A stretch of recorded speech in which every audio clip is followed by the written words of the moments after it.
bagay sa mga kapatid po nating tausog. First Friday, hi na. Konting kapit na lang po mga kapatid, weekend na. Makakaramdam na tayo ng kahit pa paano konting pahinga. Pero bago po ang pahinga na yan, samahan nyo kami sa balitaan dito lang sa Anong Latest! Simulan ko na mga kapatid ha, naalarma na po ang DepEd sa sunod-sunod na insidente ng karahasan at banta sa mga paaralan. Dahil po dito, may mga mungkahing magsagawa na lamang ng online classes. Pero ayon po kay DepEd Secretary Sonny Angara, hindi ito opsyon dahil sa problema sa internet at access sa gadgets. Dahil po sa mga insidente ng karahasan at pagbabanta, pinaigting na raw nila ang school safety protocol sa ilalim ng school safety campaign.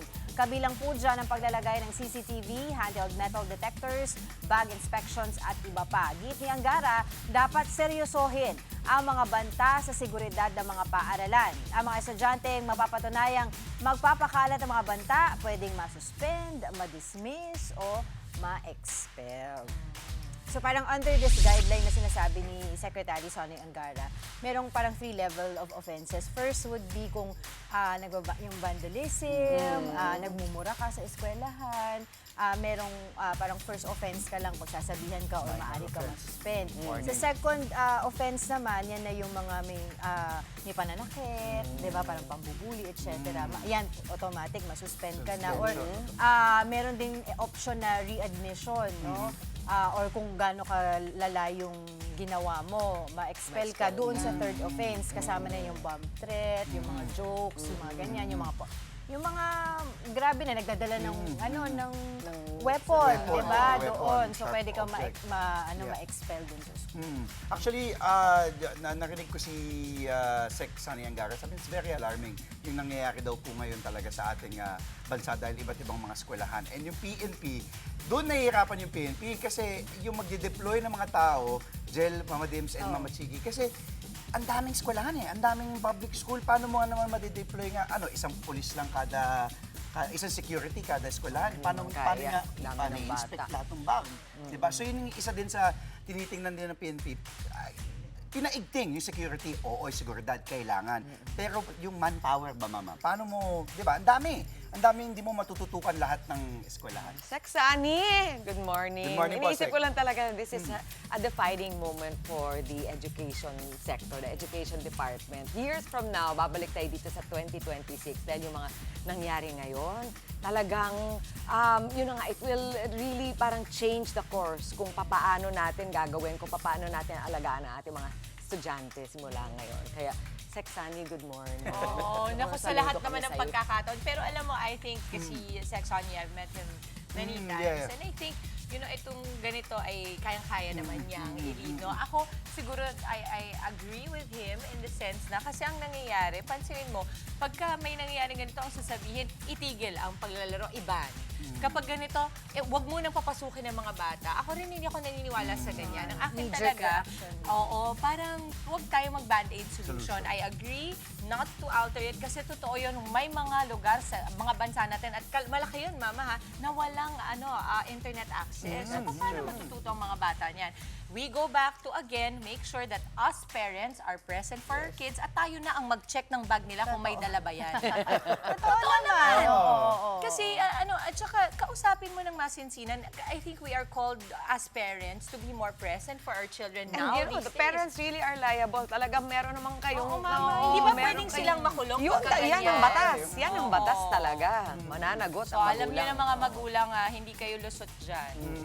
Ito naman po sa ibang balita, mga kapatid, handa na ang lahat para sa impeachment trial. Tinatawag ng trial of the century ni Vice President Sara Duterte. Nagaganapin na nga po sa Monday, sa Lunes, July 6. Nagpatawag si Senate President Win Gatchalian ng Interagency Security Conference sa Senado. Kasama po sa pulong ang mga kinatawan ng PNP, ng MMDA, ng National Intelligence Coordinating Agency at iba pang ahensya.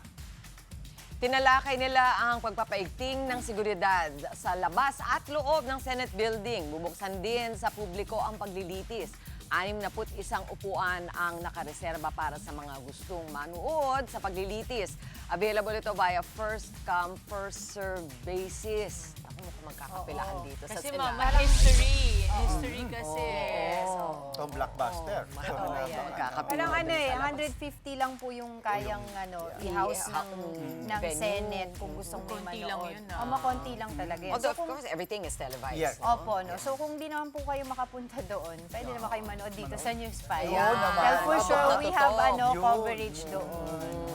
Tutok na tutok. Oh, Yan, ito. history na naman.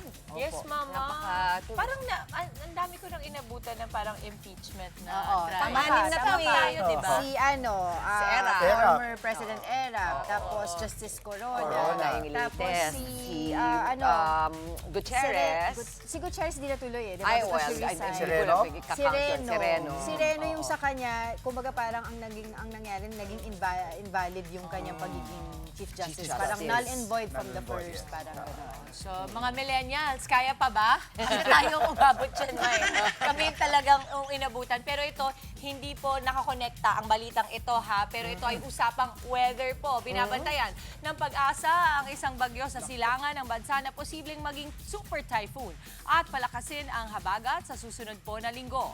Posibleng pumasok ang bagyo sa Philippine Area of Responsibility sa kalagitnaan ng susunod na linggo. May international name na Bavi ang naturang bagyo. Posible po itong pumasok sa PAR bilang super bagyo sa Miyerkules at bibigyan ng local name na Inday. Sa ngayon po, hindi ito nakikita magla-landfall sa bansa. Oo. Pero I heard, mamaya tatanong natin si Tito Alvin. Tito Alvin, diba, na may mga, yung mga pag-ulan will be brought about by the habagat. Diba? So actually, pwede siya maging konekta dito sa impeachment. Kasi kung biglang, kung biglang umulan ng malakas, baka biglang masuspend or whatever. We don't know, Postpone, diba? We don't no. know that. Wala pa Wala tayong papasok Inday pa talaga. Nasakto naman. Actually, ang galing mo doon. Hindi Totoo ka kaya yun. sinabi ko Totoo. talagang hindi siya konektado, pero since nasabi mo, pwede naman. Pwede naman, oo. Kasi yun ang international name, Bavi. Ang Bavi. sakto naman, Inday. Inday. Sa week Talaga pa talaga na. naman. Pero kasi hindi mo naman siya maiplano dahil Alphabetical. alphabetical eh. Correct. Tsaka bago pa yung first, tawag dito? First quarter of the year, nag-release na ang pag-asa Ng mga pangalan. Pangalan. Oo. Talaga naman. So bago pa nitong impeachment ni Inday Sara, may Inday Inday na na. bagyong paparating. Malalaman natin kay Dito Alvin yan, mga detalye tungkol po sa paparating na bagyo. Ang oras po natin ay 5:38, pangatlong araw ng Hulyo. Happy Friday, kapatid! Matapos nga ang ilang trending update na yan, eto na po ang ilang papabuhay na mano namin at dapat niyo pong abangan ngayong umaga. Kilos protesta ng mga miyembro ng Iglesia ni Cristo tinapos na. INC, may panawagan pa rin. Kasambahay sa QC, tumangay ng halos 4 na milyong pisong halaga ng alahas ng kanyang amo. Yan ay ulat ni Kapitana Carol de Asa sa kanyang morning ronda. Traffic update. Si Traffic Tito Bonnie Lopez maagang mangumusta sa mga kapatid nating biyahero at motorista sa Pasay. Ang sitwasyon doon, alamin. At Nutrition Month it is. Kaya sa mga mamimili ng prutas, budget check na tayo. Sakto dahil si Laila sisilipin naman ang bentahan ng mga yan sa Taytay. Ready, set, fight! Lundaga naman ang labanan mamaya sa ating Chinese Garter Showdown. Kasama si Maui sa Galing Mo, Kapatid.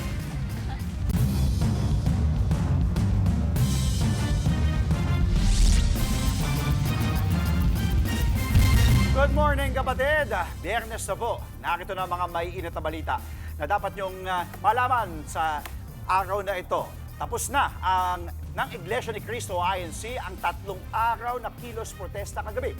Sa kabila niyan, may panawagan ng INC. Huwag daw sanang magtagumpay ang mga bumabaluktot sa batas. Nasa frontline ng balitang yan si Gerard de la Peña. Nagtipon-tipon ang ilang miyembro ng Iglesia ni Cristo sa Liwasang Bonifacio sa lungsod ng Maynila. Dito na nila itinuloy ang 3 araw ng kanilang kilos protesta matapos na bawiin ng Department of Public Order and Safety ng lokal na pamahalaan ng Quezon City ang kanilang permit. Isang Freedom Park ang Liwasang Bonifacio, kaya hindi na kailangan ng permit. Di tulad ng sorpresang rally sa EDSA People Power Monument, naging maayos ang pagsisimula ng pagtitipon sa liwasan. Mas organized ngayon kasi bago sila dumating dito, nakausap namin nila ang local government units, nag-usap-usap namin kami ng mga organizers at may bilin namin sa amin ang national at saka regional headquarters. Galing pa sa iba't ibang lugar ang karamihan sa mga miyembro ng INC na dumating. Meron taga Quezon Province, Laguna at Batangas. Panawagan nila, transparency mula sa pamahalaan. Ito po ay bilang pakikipagkaisa at panawagan na rin sa gobyerno na yung masyadong nakita na yung bias na pamamalakad. Pakikipagkaisa sa pamamahala ng iglesia. Tigilan na ang pangungurakot ng kaban ng bayan ng Pilipinas dahil maraming naghihirap dahil sa ginawa nila. Nakiisa rin sa mga relista si Batangas 1st District Representative Leandro Leviste. Ako po ay nananawagan na makiisa tayo dahil ito ay importante para sa ating demokrasya. At nagpapasalamat ako sa City of Manila na meron tayong mga freedom parks katulad ng Liwasang Bonifacio na hindi kailangan ng permit. Dahil dito sa palagay ko, magtatagal ang mga demonstrations dito dahil hindi na po kailangan ng permit, kaya pwede magplano ang ibang mga demonstrators na tumagal dito. Nabigay rin ng lugaw ang Social Welfare Office ng lokal na pamahalaan ng Maynila. Pero pinuna ito ni Labor Leader Calio de Guzman. Sa kanyang FB post, sinabi niyang tila may special treatment si Manila Mayor Isko Moreno sa mga miyembro ng INC.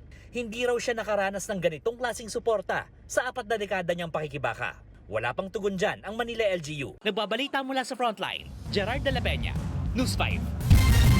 Planong gamitin ng Ombudsman ang affidavit ng ilang nagpakilalang dating bagman ni Zaldico para sa isasampang kaso laban kay dating House Speaker Martin Romualdez. Hinihintay na lang nila ang affidavit ng 8 sa mga ito. Sila lang kasi ang may direktang kinalaman sa paghahatid ng male-maletang pera. Ayon po kay Assistant Ombudsman Miko Clavano, tapos na ang draft ng affidavit pero wala pa itong pirma ng mga nagpakilalang bagman. Ito raw ang inihintay para sa pagsasampa ng kaso laban kay Romualdez. Titingnan din ng Ombudsman kung magagamit ang mga affidavit nila sa pagsasampa ng kaso laban sa iba pang dawit sa katiwalian. We are looking at the individual statements and we look at their consistency. Of course, the investigators have been able to study siguro the body language, the demeanor of the affiants, and they are of the opinion that we can use it. Muli namang itinanggi ng kampo ni Romualdez sa may kaugnayan ng kongresista sa flood control scandal. Wala raw sino mang opisyal ng DPWH ang tumukoy kay Romualdez na sangkot ito sa anomalya. Representative Romualdez is being portrayed as the convenient excuse and political scapegoat sa paghahanap ng hustisya. Hindi pwedeng mauna ang akusasyon bago ang ebidensya. Sa batas, ang ebidensya ang nagtuturo kung sino ang mananagot.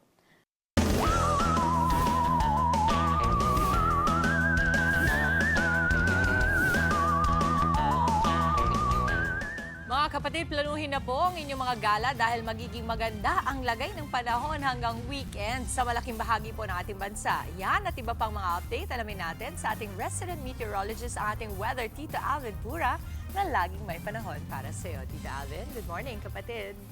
Good morning, Mami Dims, at good morning mga kapatid. Ulat panahon na po tayo. Ito nga ang dating bagyong Henry ay lumakas pa at isa ng tropical storm. Pero yan po ay tuluyan ng lumalayo sa ating bansa at yan po ay medyo mas malapit na dyan sa area ng Vietnam kaysa po sa ating area of responsibility. Kasabay po ng paglayo niyan, hinihila niyan papunta sa kanya yung ating habagat o southwest monsoon. Sa katunayan, magkakaroon pa tayo ng tinatawag na monsoon break ngayong weekend. Ibig sabihin po niyan, wala pong epekto sa atin yung habagat at ito lamang easterlies ang weather system makaka-apekto sa ating bansa. At ang translation din po niyan at ang implikasyon po niyan is magiging maganda po at maliwalas ang panahon natin sa malaking bahagi na po yan ng ating bansa.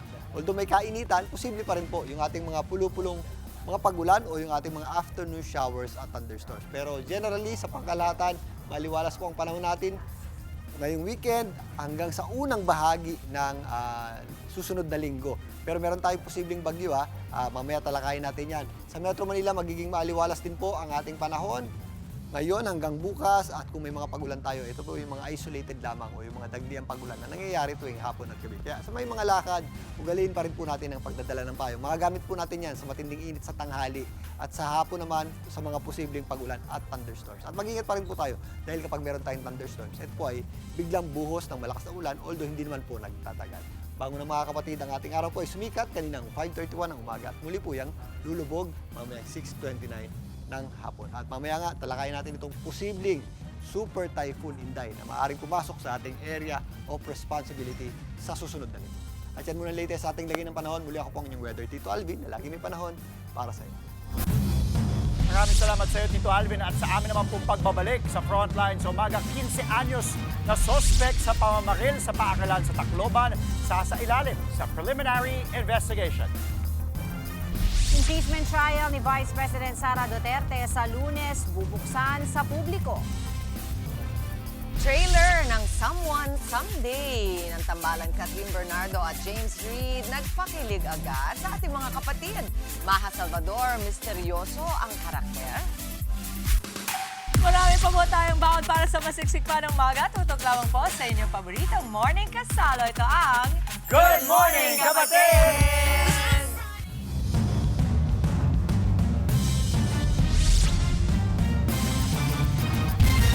5:48 po ng umaga, nagbabalik ang Good Morning Kapatid. Sa pagpapatuloy ng Frontline sa umaga, nababahala ang Department of Education o DepEd sa sunod-sunod na banta na karahasan sa mga paaralan dito sa bansa.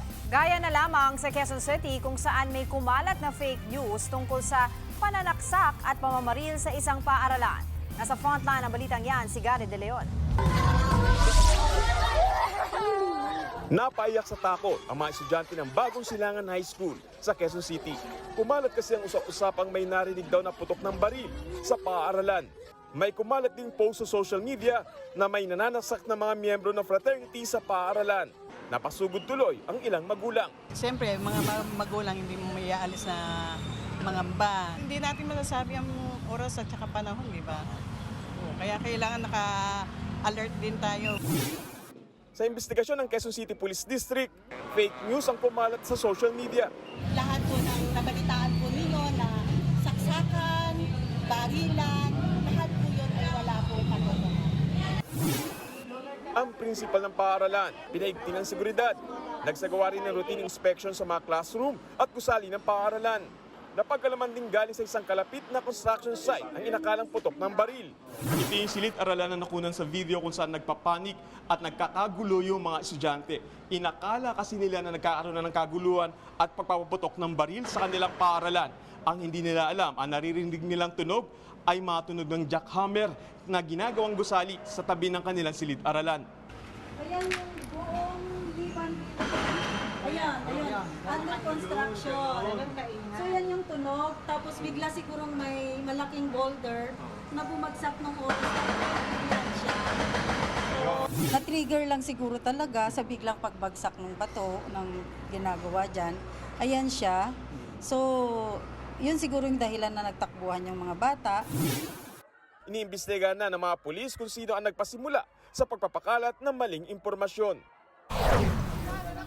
Nagsilabasan naman ang mga estudyante sa isang paaralan sa Cebu City. Kasunod dito ng pagkalat sa social media na banta na may mamamaril daw sa paaralan. Agad na dumating ang mga pulis at isa-isang inspeksyon ng mga classroom at gamit ng mga estudyante. Itinuloy rin ang klase matapos masigurong ligtas ang paaralan. Iniimbestigahan na kung sino ang nasa likod ng post ng pagbabanta. Napigilan naman ang banta ng mass shooting sa isang paaralan sa General Mariano Alvarez sa Cavite. Sa social media rin, kumalat ang threat. Pinatawag na ang nagbantang estudyante. Nakakuha raw ito ng improvised gun mula sa kanyang lolo na dating kapitan ng barangay. Pero nabawi yan ng ina ng bata at agad isinuko sa mga otoridad ang baril. Dahil sa mga nangyayari, nababahala na ang Department of Education. Inutusan na ng DepEd ang mga paaralan na paigtingin ang safety protocols. Kabilang dyan ang pag-upgrade ng CCTV camera, pagkakaroon ng handheld metal detectors at regular na inspeksyon sa mga bag. Nananawagan din si Angara sa mga magulang na bantayan ang aktibidad ng kanilang mga anak online. 8 oras sila nasa eskwelahan pero hindi na namin mabantayan yung oras na nasa bahay sila at na online sila. Doon nila na nakakasalamuha yung mga ganong elemento na hindi nila aware, nire-recruit na pa sila. Nagbabalita mula sa Frontline, Gary De Leon, News 5. Isa sa ilalim sa preliminary investigation ng 15 anyos sa sangkot sa pamamaril sa paaralan sa Tacloban. Para po yan sa reklamong murder at attempted murder na isinampa laban sa kanya. Ayon sa Department of Justice o DOJ, alamin kung may sapat na ebidensya para kasuhan ng suspect. Nananatili ang 15 anyos na gunman sa isang rehab center sa Eastern Visayas. Hawak naman ng DSWD ang 14 anyos na sangkot din sa pamamaril. Sumasailalim siya sa Intervention and Rehabilitation Program ng ahensya. Wala siyang kinakarap na kaso alinsunod sa Juvenile Justice and Welfare Act. Nananawagan naman ang Department of Justice sa mga mambabatas na bumuo ng batas para labanan ang paglaganap ng nihilistic violent extremism o NVE sa bansa. Ang NVE ay isang ideolohiyang naghihikayat sa kabataan na gumawa ng karahasan. Isa sa ito sa mga tinitignang dahilan kaya isinagawa ng mga menor de edad ang pamamaril sa Tacloban. Dapat talagang tapat na legal framework upang talakayin ang NVE. Ngunit, subalit habang wala to, hindi naman ibig sabihin na wala tayong magagawa. May magagawa tayo at gagamitin natin yung mga nandyan na batas para parusahan yung mga tao sa likod nitong nandyan yung Cybercrime Act at syempre nandyan yung mga regular crimes sa Penal Code.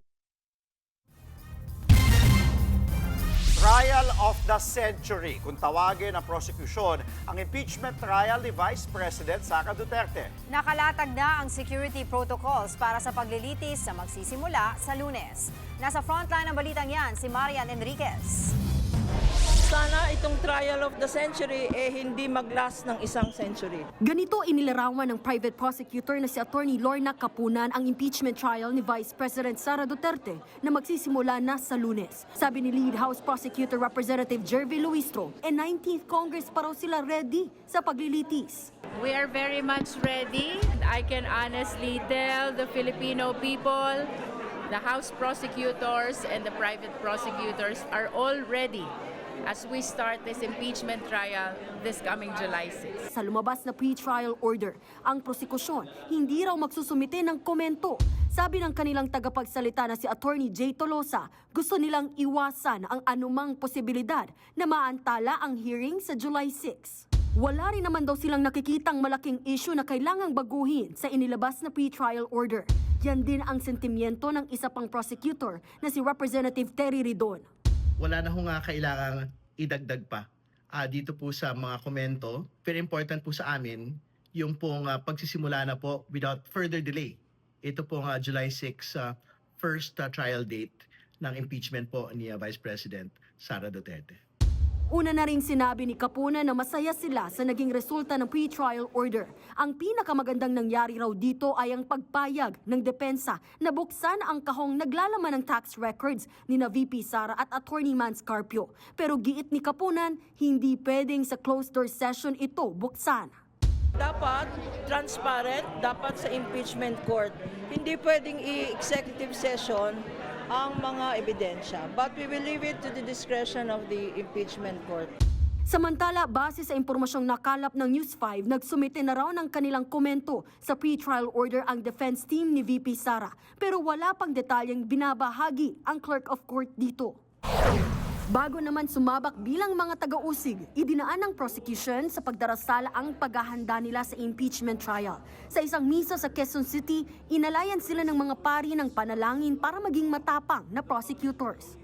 We are not only praying for enlightenment of the Filipino people, we are praying for the conviction already of Vice President Sara Duterte. Erase many of the fake news propagated by DDS Cartoon Network in our land. Nagbabalita mula sa frontline, Marian Enriquez, News 5. Bubuksan naman sa publiko ang impeachment trial ni Vice President Sara Duterte. May ilalaan na ang mga upuan para sa mga gustong personal na mapanood ang paglilitis. Ayon kay Senate Secretary Renato Bantog, nasa 61 upuan ang ilalaan kada araw para sa mga manonood sa session hall. First come, first serve ang sistema. Kailangan muna nilang magparehistro sa visitor management website ng Senado. Batay sa pre-trial order ng impeachment court, inaasahang aabot sa 72 araw ang paglilitis.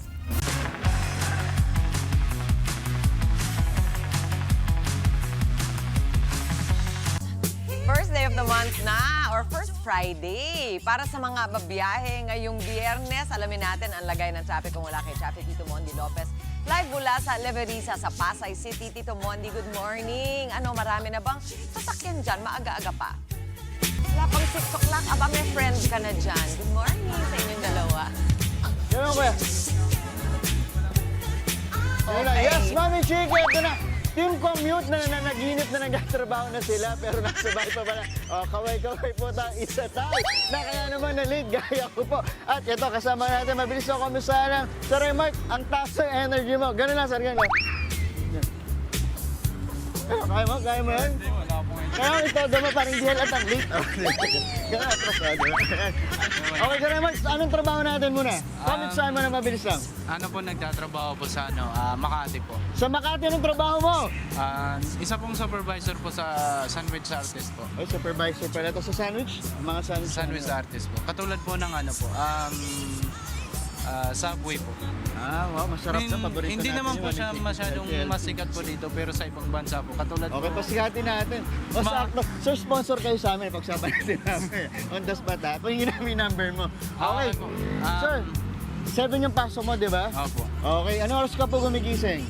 Bali po gumigising pa ako ng alas 4 para po sa pagpasok ko may oras naman ako para pag papunta ko doon, hindi ako maabot ang rush hour po. Sakto, Sir Emer, itong kinakatayan natin, nandito tayo sa Leverisa Footbridge. Dahil hindi mo first time dito. Tama, sir, di ba? Itong way na to, ito yung papuntang Ross Boulevard na mapakita natin. Kita mo, Kuya Remark, at sa mga kapatid natin, di ba? Maluwag siya. Although merong mga sasakyan, marami pong motor, at kita nyo po yung U-turn slot.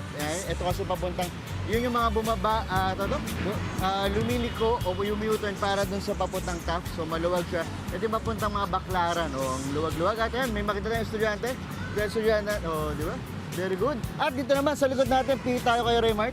Ayan, kay Remark. Ito naman, yung sa mga galing Bendia.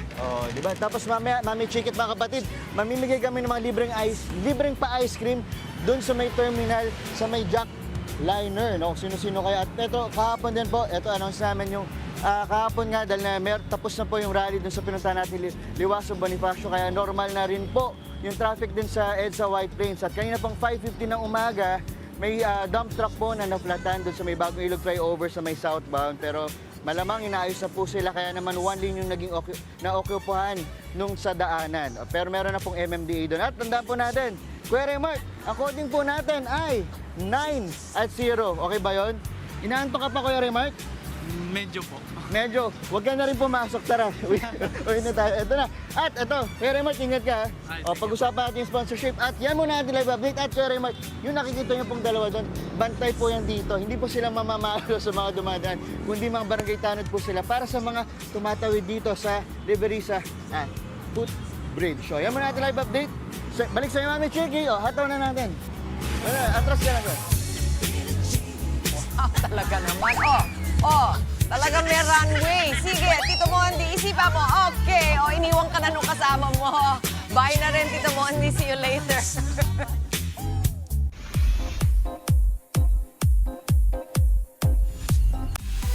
Hard launch ang atake ng bagong release ng teaser ng upcoming serya na Someone Someday. May kilig, asaran at mukhang may pa-slow burn romance. Ganyan ang peg ng tambalan ni na Asia superstar na si Catherine Bernardo at multimedia prince na si James Reid. Dito gaganap si Catherine bilang successful young CEO ng isang dating app, pero mukhang hindi siya kasing successful pagdating sa pag-ibig. At dito nga papasok ang karakter ni James Reid na si Jordan. Pero teka, hindi lang ito love story dahil sa pagpasok ng misteryosong karakter ni Maha Salvador. Tila may revenge plot na posibleng gumulo sa buhay ng karakter ni Kat. Kaya ang tanong, love bang mahanap o baka naman gulo? Abangan ang lahat ng yan sa Someone Someday sa July 27 na dito sa TV5. Abangan po mamaya traffic enforcer na bundol at muntik pang magulungan ng SUV sa Cebu City. Draft case ni dating Congressman Zaldico pina-archive ng Sandigan Bayan. Sa larga, para sa mga balak mamalengke ngayong weekend, alamin natin ang presyo ng iba't ibang prutas kasama si Laila. Kaya po kayong alas, magbabalik pa ang inyong paborito morning kasama. Ito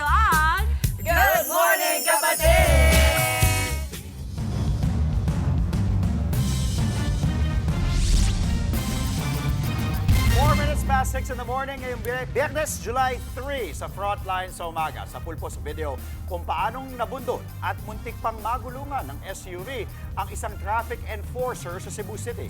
Ang nakabanggang driver nagkamali raw ng apak sa silinyador. Nasa frontlining balita si John Aroa ng News 5 Visayas. Sa CCTV footage na ito, makikita ang traffic enforcer na nagmamando ng trapiko sa isang intersection sa harap ng Cebu Provincial Capital. Tumigil naman saglit ang isang puting SUV. Pero maya-maya, binundol nito ang enforcer. Ang enforcer bumagsak sa kalsada. Muntik pa itong pumailalim at magulungan. Buti na lang mabilis din siyang gumulong pakanan para makaiwas. Pero dumiretso pa rin sa pagharurot ang SUV. Naiwan na lang ang enforcer na nakatingin sa sasakyan habang namimilipit sa sakit. Agad ding dinala sa ospital ang biktima. Kwento ng traffic enforcer sa video, bagamat nakaiwas, nagulungan pa rin ang mga daliri niya sa kamay at natanggalan pa ng kuko. Pagkahinto ng mga sasakyan, umabante ang SUV. Bigla itong umarangkada. Natumba ako. Paglingon ko, yung gulong ng SUV papunta na sa akin. Umiwas ako pero naabutan ng gulong ang kamay ko. Ang kamay ko ang siyang tinamaan. Hindi rin naman nakatakas ang SUV dahil naipit ito sa traffic. Kaya nahabol din ng ilang nakakita sa insidente. Katwiran umano ng 63 years old na lalaking driver.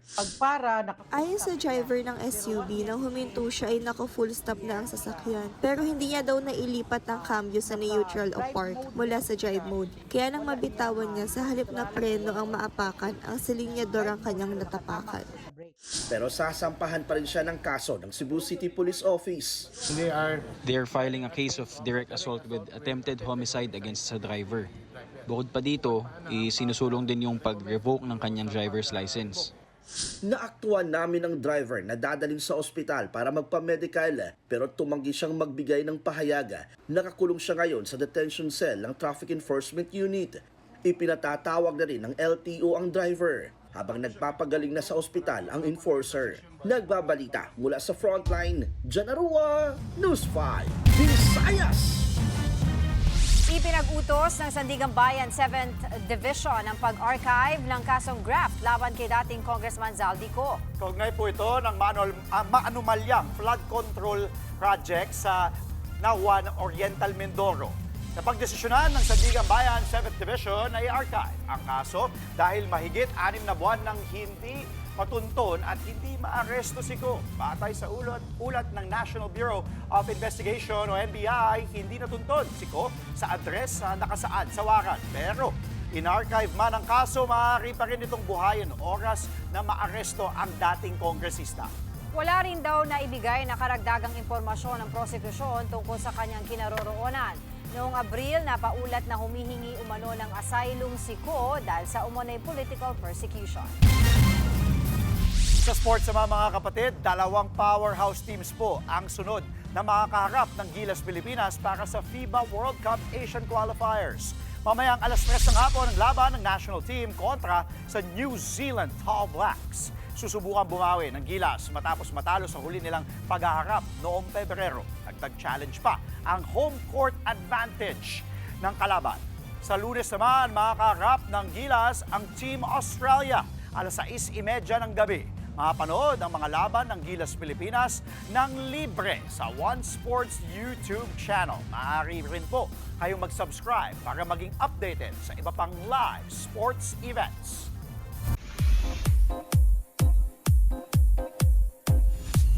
Tila dinogcho ng drag artist na si Angel Galang ang issue ng pananampal at paninipa ng kapatid niyang si Maxie Anderson at hindi niya nagustuhan ng mga netizens. Si Angel inacting sa stage ang viral video ng pananakit ng Drag Queen Philippines winner. Disappointed ang netizens, lalo't nagsorry na si Maxie sa kanyang ginawang 3 years ago. Say nila, hindi nakakatawa ang performance. No comment pa ngayon si Angel.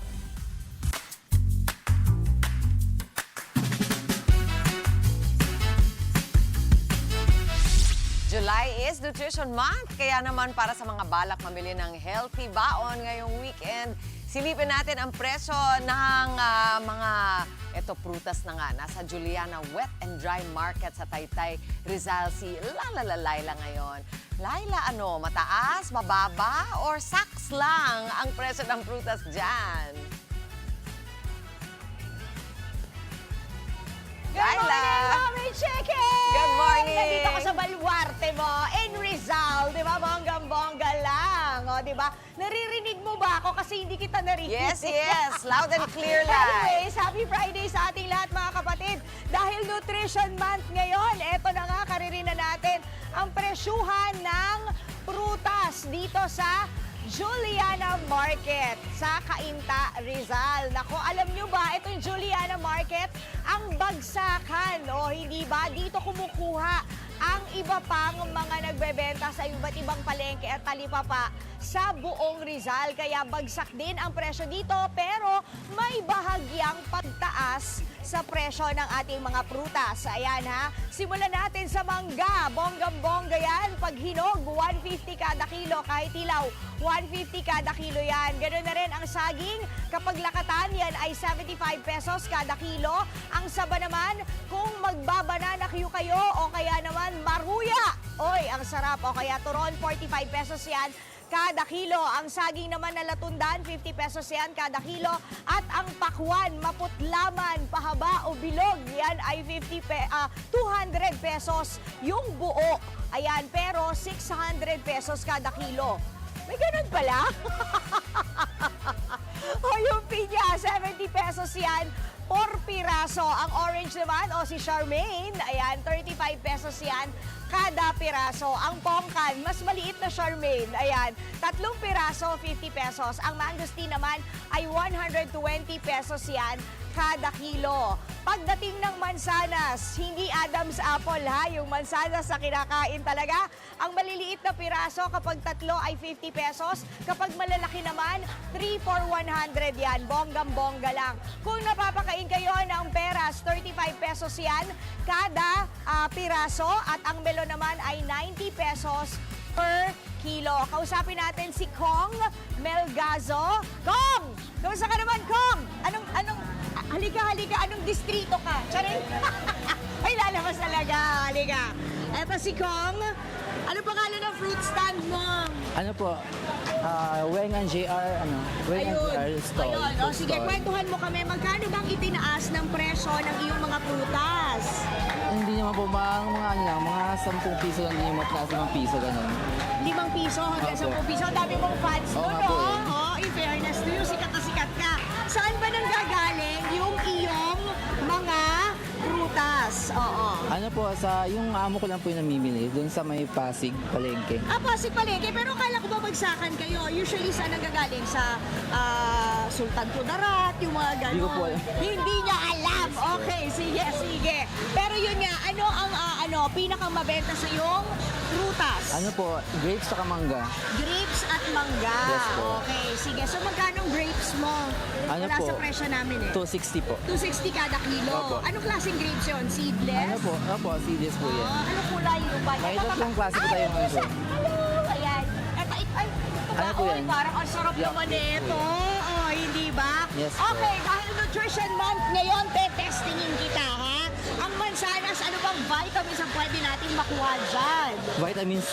Vitamin C, ano pa? Tsaka fiber, ganun. Good for mga nag-LDM, hindi ba? At syempre yun nga, nakakatulong kasi siya sa digestion. Kapag ka naman apple cider vinegar, yung mga bato-bato natin, ayaw natin sa katawan, napa-flush out daw niyan, sabi. So maraming antioxidants talaga ang mansanas. Ayan, pagdating naman sa saging, dadaan po kayo, ma'am. Ayaw niyang dumaan. Okay, pagdating naman sa saging, nako, marami potassium yan, Frenny. O, di ba, bonggang-bongga. Para sa mga pinupulikat yan. At syempre, good rin yan para maging maayos ang ating puso at muscles. Kamusta ba ang puso mo ngayon? Okay naman po. Okay naman. May Yes love po. life ka. Wala po. Why? Yun lang. Pero okay lang ba sa tumitibok-tibok pa yan, o? Di ba? Mayaman din siya sa vitamin B6. Ayan. Kaya yung mga nerves ninyo, pag medyo nangangalay, kumain tayo ng marami maraming saging. O yung Charmaine, ano naman ang kwento ng Charmaine? Ano po yan? Ano? Magandang source ng vitamin C. Tama! Kaya kung may sipon-sipon kayo, finu-flu-flu kayo, ayan, karirin natin yung ating orange o yung Charmaine. Pampalakas din yan ng resistensya. Marami rin yung folate. Sobrang yaman sa folate. Mas mayaman pa kay Mami Chicky. May vitamin B9 yan na mahalaga sa pagbuo ng healthy cells, bonggang-bongga. And of course, dahil nga yung puti-puti ng orange ng Charmaine, huwag nyo tinatanggal yun. Yung parang ugat-ugat na puti kasi yun yung isa sa mga rich sources in fiber. O, di ba? Napasarap-sarap niyan lalo na pag malamig, di ba? So, nakakatulong din yan sa kalusugan ng ating puso at ng digestive system. O, di ba? Isama mo yan kapag ka sumisigaw-sigaw ka ng, bili kayo ng mangga, bili kayo ng kere-kere, gano'n. Sige po, next Di ba? time. O, sige. O, kung kamay gusto ko i-shoutout Friday ngayon. Ano po? Ano siya? Shout out sa mga kasama ko sa ano. Mga katrabaho ko po. Ayan, o, di ba? Sa may gulay. Ayan, sa may gulay. Yung amo ko. Yung amo mo, may Yes gulay po. din. Yes po. Okay, sige. Thank you po. Thank you po. Paano, Mami Chicky? May papabili ba kayo dyan sa studio? Parang nakaka-entice din po mga grapes nila dito. Di ba? I-message nyo lang ako para masaya. Yan ang latest. Happy Friday sa inyo! Ayan, sino magpapabili ng Charmaine dyan? Pwede kami maghati-hati ng 2 dosena, di ba? Lai, rich in vitamin C. Kailangan natin ng energy for the weekend. Maraming salamat sa iyo, Laila. Sa aming pong pagbabalik sa Frontline sa umaga, 2 patay, 13 sugatan sa banggaan ng 2 sasakyan sa Bukidnon. Presyo ng diesel at kerosene nakaambang tumaas sa susunod na linggo. Pinay tennis star Alex Ayala pasok na sa 3rd round ng Wimbledon. Yan at iba pang mga balita ihatid sa atin ni Ted Bailon at DJ Chacha. Tuloy-tuloy lang po ang pagtutok mga kapatid. Magbabalik pa po ang inyong paboritong morning kasalo. Ito ang Good Morning, Kapatid!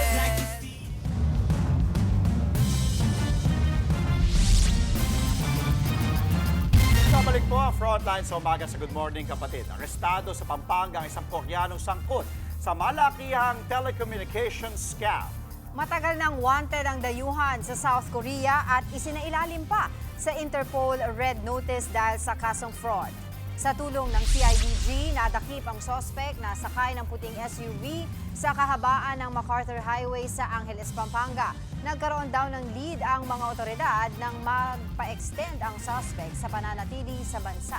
Modus umano ng suspect ang no-show scam kung saan hindi siya magpapakita matapos makakuha ng pera mula sa mga inalukan niya ng negosyo.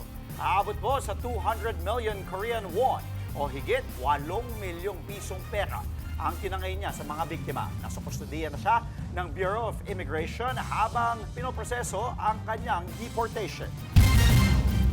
Sa iba pang balita, tutol si Senator Risa Hontiveros na ibaba ang edad para sa criminal responsibility. Sa kabila yan, napanawagan ng magulang ng mga estudyanteng napatay sa pamamaril sa paaralan sa Tacloban. Sa isa pong forum, sinabi ni Hontiveros na sang-ayon naman siyang muling pag-aralan at amendahan ang Juvenile Justice and Welfare Act. Dapat daw tutukan ng gobyerno ang pagpapalakas sa mga kasalukuyang batas imbes na ibaba ang age of criminal responsibility. Naniniwala rin ang senador na dapat paigtingin ang pamamalakad sa mga bahay pag-asa kung saan dinadala ang children in conflict with the law. Dapat i-review at evaluate at kung kinakailangan i-amend para palakasin yung Juvenile Justice and Welfare Act. Lalo na dun sa usapin ng pagmamandato at pagsuporta sa mas komprehensibo at epektibong intervention and diversion programs sa mga children in conflict with the law. Kasama na po yung mga nakakagawa ng heinous crimes na sa mga kapwa-bata tulad dun sa Tacloban. Viral ang isang tatay na nakapagtapos ng anak sa Ateneo mula sa paglalako ng cotton candy. Ang kwento ng kanilang matamis na tagumpay, alamin sa report na ito. Gaano man kahirap ang buhay, iginagapang ng mga magulang mapagtapos lang ang kanilang mga anak. Yan ang pinagdaanan ng 53 taong gulang na si Tatay Amor. Mula sa paglalako ng cotton candy, napagtapos niya sa kolehiyo ang kanyang unika iha na si Andriana. At hindi basta-basta dahil napag-graduate niya ito sa kursong Legal Management sa Ateneo de Manila University. Hindi biro ang pinagdaanan ni Tatay Amor at Andriana para makamit ang makulay na tagumpay. Dati po yung hanap buhay ko, isa po akong janitor sa pribadong school po. Yun nga po nung si Mrs. natigil na po sa pagtatrabaho, yun, naisipan ko na po mag-cotton candy. Papasok po ako ng pagja-janitor, alas 6 po ng umaga, uwi po ako ng 3 o'clock. Tapos yun, magtinda po na po ako ng cotton candy sa school, mga 600 to 700. Pero pag tagulan man wala akong tinda dahil araw-araw po nagtitinda. Sa awa po ng Panginoon yun, pinagkakasya rin po namin hanggat nakatapos po siya. Masakit po talaga dahil yun nga po, hindi po namin siya nabigyan ng magandang buhay. Sabi ko, sige nak, pagpasensyahan mo muna. Pero igagapang kita sa pag-aaral. Yung sabi ko, ang gabi gagawin kong araw para lang makatapos siya sa pag-aaral. Salat man sa pera, mayaman naman daw si Andriana sa pagmamahal at suporta ng kanyang mga magulang. Bata pa lang po ako, parang naramdaman ko na yung pagmamahal at pagmamalasakit ng magulang ko po sa akin. Nakikita ko rin naman po yung hirap ng mga magulang ko para lang mapagtapos nila ako. Simula bata po ako, lahat ng ginagawa nila para po sa akin. Kaya yun nga po, parang yung diploma po, pangalan ko po ang nakasulat doon. Pero sa likod po ng diploma na yun, paghihirap po ni mama at papa para sa akin. Lubos ang pasasalamat ni Andriana sa sakripisyo ng kanyang Tatay Amor. Sobrang nagpapasalamat po ako. Gift ko po yung diploma ko para po sa kanya. At yun nga po, parang buong buhay ko po, nakikita ko pumapadyak po siya ng kariton. Sina Andriana at Tatay Amor ang patunay na hindi hadlang ang estado sa buhay para maabot ang matamis na tagumpay.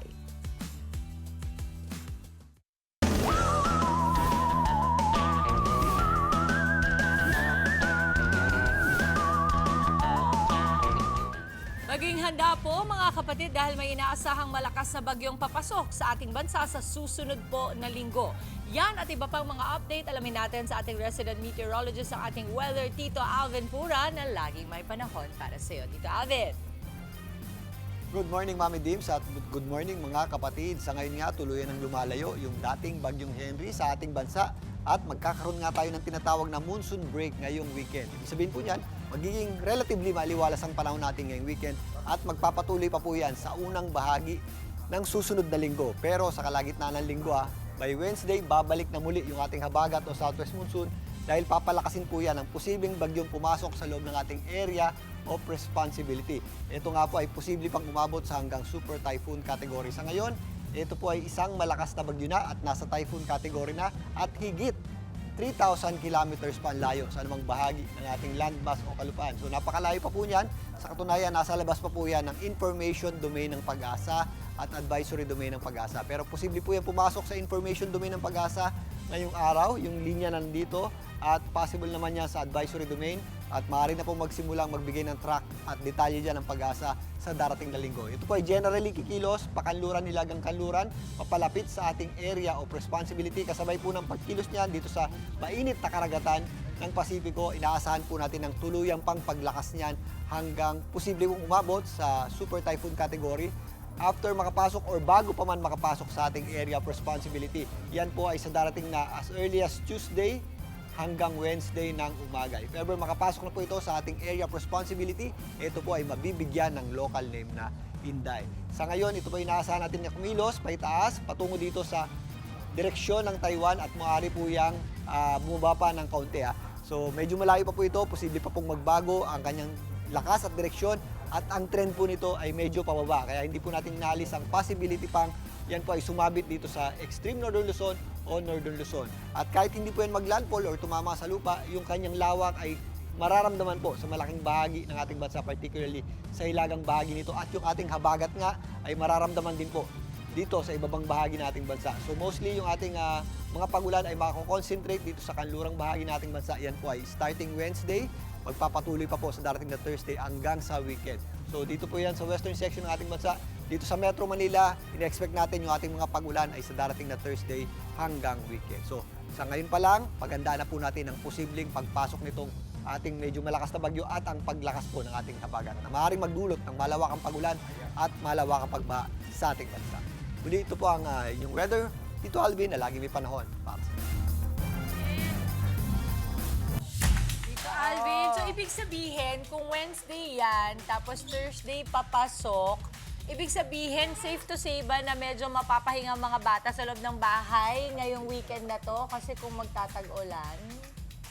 Yes, Mami Dims. Ngayong weekend, medyo maganda naman yung ating panahon. Okay. So, Kailan relatively... ito papasok again? Next week pa? Next week pa, sa around Tuesday, late Tuesday hanggang early Wednesday. So, ito yung parang tinatawag natin actually na calm before the storm. So, medyo pahinga tayo ngayon in the next 3 to 4 days. Relatively maganda yung panahon. Pero by next week hanggang weekend, ayan, medyo meron tayong mga possible na malawakang pagulan. At mga possible yan magpabaha. Especially sa mga dito po sa Metro Manila. Western section ng ating bansa, mostly yung ating concentration ng pagulan. Well, Tito Alex. Tito Alvin. Si Tito Alex. O, kanina kasi nabanggit mo, di ba, hindi magla-landfall. Di ba, para nang sa kaalaman ng ating mga kapatid, ano ba ibig sabihin ng hindi magla-landfall? Dito sa within the Philippine Area of Responsibility. Pero sabi mo, magkakaroon pa rin ng mga pag-ulan. Okay. Yung bagyo natin, as of now, hindi natin nakikita mag-landfall. Pero may trend to eh. Itong mga nakarang araw pa pinagmamasdan yan. So, bumababa yung kanyang track. May chance pa rin po yan na mag-landfall or sumabit dyan sa Northern Luzon. Pero yung concern natin mostly sa ngayon, for now, is yung ating bagyo kapag usually dumadaan dito sa upper part nitong ating bansa, dito sa area na to. Mag-drawing tayo ng relatively magic square dyan. So, itong general area na yan, kapag dumadaan dyan yung bagyo, usually nagkakaroon yan ng enhancement ng habagat na tumatagos o tumatawid sa ating bansa. So pag nandito yung bagyo, meron tayong inflow ng hangin dyan na papunta doon sa bagyo na dumadaan dito sa Metro Manila at malaking bahagi ng Luzon.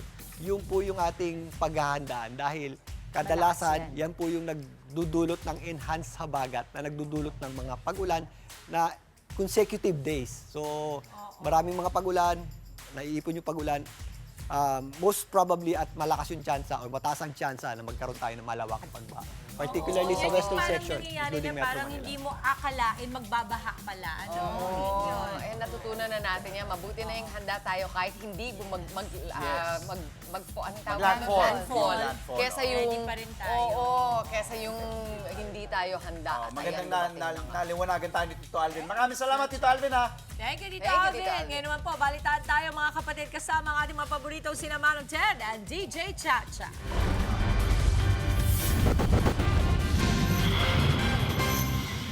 Sa isang misa sa Quezon City bilang bahagi ng kanilang paghahanda. Nag-alay din po ng panalangin ang mga pare para po sa magiging matapang na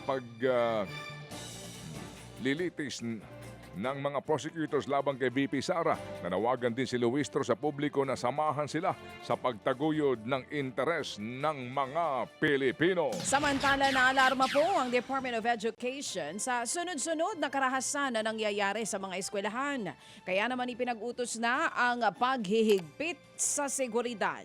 Kabilang po sa direktiba ng DepEd ang paglalagay ng CCTV, paglalagay ng metal detectors at regular bag inspection.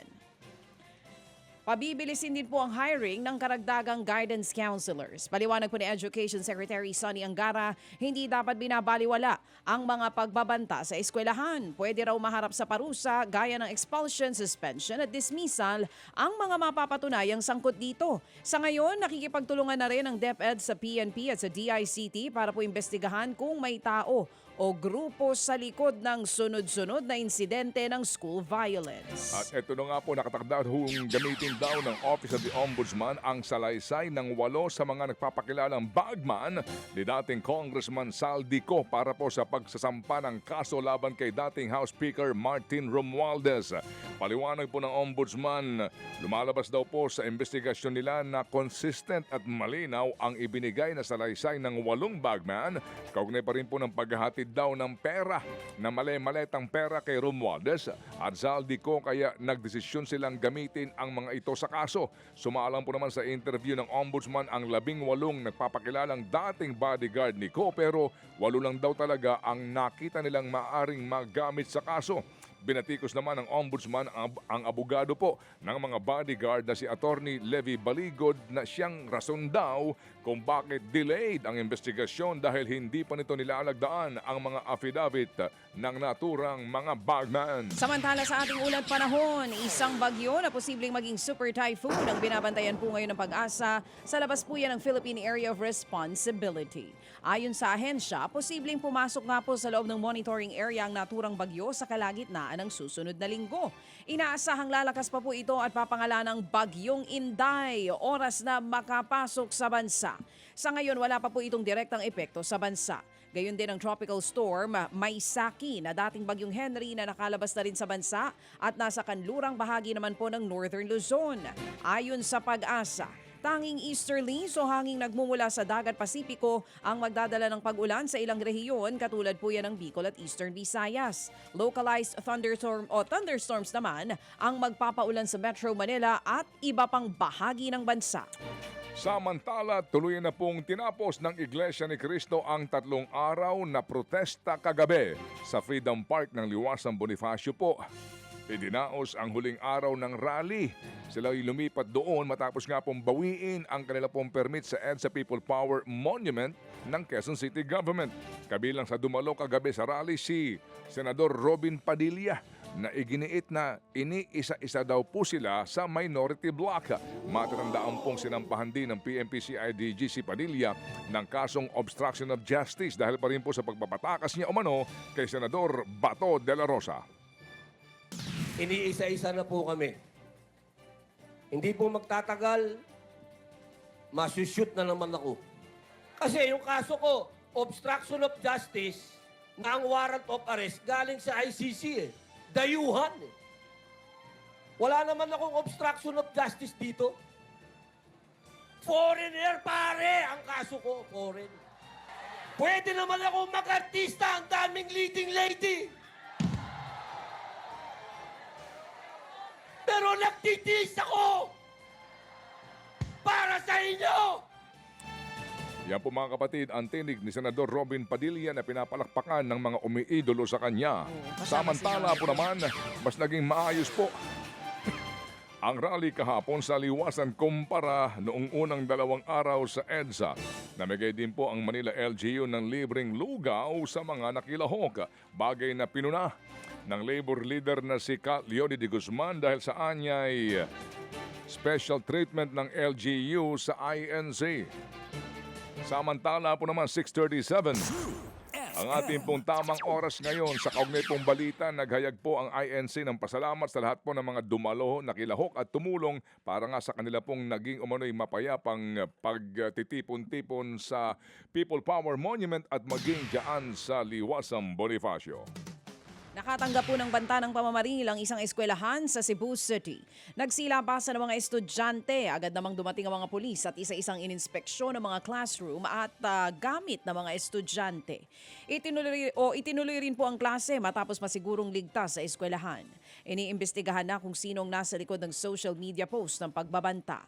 May nakuha ring impormasyon ng News 5 mula sa mapagkakatiwalaang source na isang estudyante daw ang nahulihan ng patalim mula sa eskwelahan. Iniimbestigahan na yan ng mga otoridad. Napigilan daw naman ang plano ng pamamaril sa isang paaralan sa General Mariano Alvarez doon sa Cavite. Sa social media po rin kumalat ang naturang pagbabanta. Pinatawag na po ng mga pulis ang 15 taong gulang na estudyante na umano'y nagbanta ng pamamaril. Isinuko ng kanyang ina ang improvised gun na nakuha raw ng bata mula sa kanyang lolo na dating kapitan ng barangay. Nasa pangangalaga ngayon ng DSWD ang estudyante para sa kanyang intervention program. Dalawang grade 11 student naman ang sugatan matapos saksakin ang kanilang kaklase sa Zamboanga City. Sa investigasyon po ng pulisya, nakararanas daw ng pambubuli ang suspect sa dalawang biktima. Pinilit pa daw siya ng mga ito na magdroga. Kinausap na ng mga pulis at barangay official ang suspect at mga sugatan, pati na ang kanilang pamilya. Hawak na rin ng Municipal Social Welfare and Development Office ang nanaksak na estudyante. Sugatan ng isang traffic enforcer matapos po namang mabundol ng SUV sa Cebu City. Sa kuha ng CCTV, makikitang nagmamando ng traffic ang enforcer sa harapan po ng Cebu Provincial Capital nang biglang bundulin ng SUV. Muntik pa siyang pumailalim at magulungan pero gumulong siya pakanan para makaiwas. Ay sus, ayun no. Hindi rin po naman nakalayo ang SUV dahil ito'y naipit sa traffic kaya nahabol din ng ilang nakakitang sa insidente. Nagkamali daw ng apak ang driver sa silinyador imbis na magpreno. Sinampahan siya ng reklamong direct assault with attempted homicide. Sa iba pang balita, 2 po ang patay habang 13 ang sugatan sa banggaan ng 2 sasakyan sa Maramag, Bukidnon. Wasak ang harapang bahagi ng MPV at ang nakabangga nitong van. Patay naman ang padre de pamilyang driver ng MPV at kanyang 10 taong gulang na anak. Kritikal ang misis ng driver at sugatan ang isa pa nilang anak na 4 na taong gulang. Sugatan din ang 11 sakay ng van. Sa investigasyon, nag-overtake ang MPV sa isang sasakyan kaya nabangga po ang van. Nawalan din daw ng kontrol ang driver lalo't hindi pantay ang kalsada at nasaktuhan na umuulan ng mangyaring aksidente. Tuloy pa rin ang investigasyon ng mga otoridad. Ngayon sa mga balita po naman na pang-consumer at kalakalan, balitang pang-ekonomiya na rin ika nga. May tuturin daw pong vote of confidence sa kinabukasan ng bansa ang pag-angat ng Pilipinas sa upper middle income status. Ayon niya kay Pangulong Marcos Jr. Ikinagalak po ni Jr. na kinilangan na po bilang upper middle income nation ng Pilipinas matapos nga ang halos 4 na dekada bilang lower middle income country. Patunay daw ito na nagiging epektibo ang mga polisiyang pang-ekonomiya na isinusulong ng Marcos administration. Dagdag pa ng Pangulong Jr., pari daw hong mas maraming maeenganyong mamuhunan sa Pilipinas. Bagay na maaring magbunga daw ng mas maraming oportunidad at trabaho para nga sa mga Pilipino. Giit pa ni Marcos, hindi lang po daw dapat sa papel nakikita ang pag-angat ng ekonomiya ng Pilipinas. Ipagpapatuloy daw ng pamahalaan ang mga reforma at polisiya nito sa ekonomiya para maramdaman ng mga pangkaraniwang Pilipino ang pag-angat ng kalidad ng kanilang buhay. At kung Trade Union Congress of the Philippines po naman ang siyang tatanungin, dapat daw patunayan ng gobyerno ni Marcos na upper middle income talaga ang Pilipinas. Pamamagitan daw po na mas mataas na aumento sa sweldo. Habang ang Ibon Foundation naman, iginigiit na baliwala ang bagong status na yan ng bansa kung hindi naman ito nararamdaman ng milyong Pilipino na naninirahan pa rin sa kahirapan. At binanggit po ng Ibon Foundation, ito po isa lamang propaganda. Samantala, umakyat po ang pandaigdigang presyo ng diesel at kerosene sa ikatlong araw ng trading. Sa pinakahuling datos, posibleng tumaas ng 80 sentimos kada litro ang singil sa diesel. Hanggang piso naman po ang tinatayang patong sa kada litro ng kerosene. Sa kabila naman po niyan, posibleng matapyasan ang presyo ng gasolina ng 70 sentimos kada litro. Inaasahan namang bababa pa ang presyo sa pandaigdigang merkado sa mga natitirang araw ng trading. Lalo't may usad na ang negosasyon sa pagitan niya ng Amerika at ng Iran. Umalma ang grupo ng mga employers naman sa 85 pesos na aumento po sa arawang sweldo sa Metro Manila. Sa programang ito, sinabi po ni Employers Confederation of the Philippines Governor Frederick Marquez Jr. na bagamat kanilang iginagalang ang desisyon ng wage board, natataasan ang ilang employers sa aumento. Anya, kakayanin po naman daw i-absorb ng ilang kumpanya ang aumento pero posibleng may mga magbabawas ng empleyado para namang hindi mauwi sa pagkalugi o pagsasara ang negosyo. Nagbabala din po si Marquez na posibleng magdalawang isip ang ilang investors na magnegosyo sa bansa kung masyadong mataas ang cost of labor. Yeah, definitely it will have effect because of course investment as they pour in or they come in, they will look at what is best for them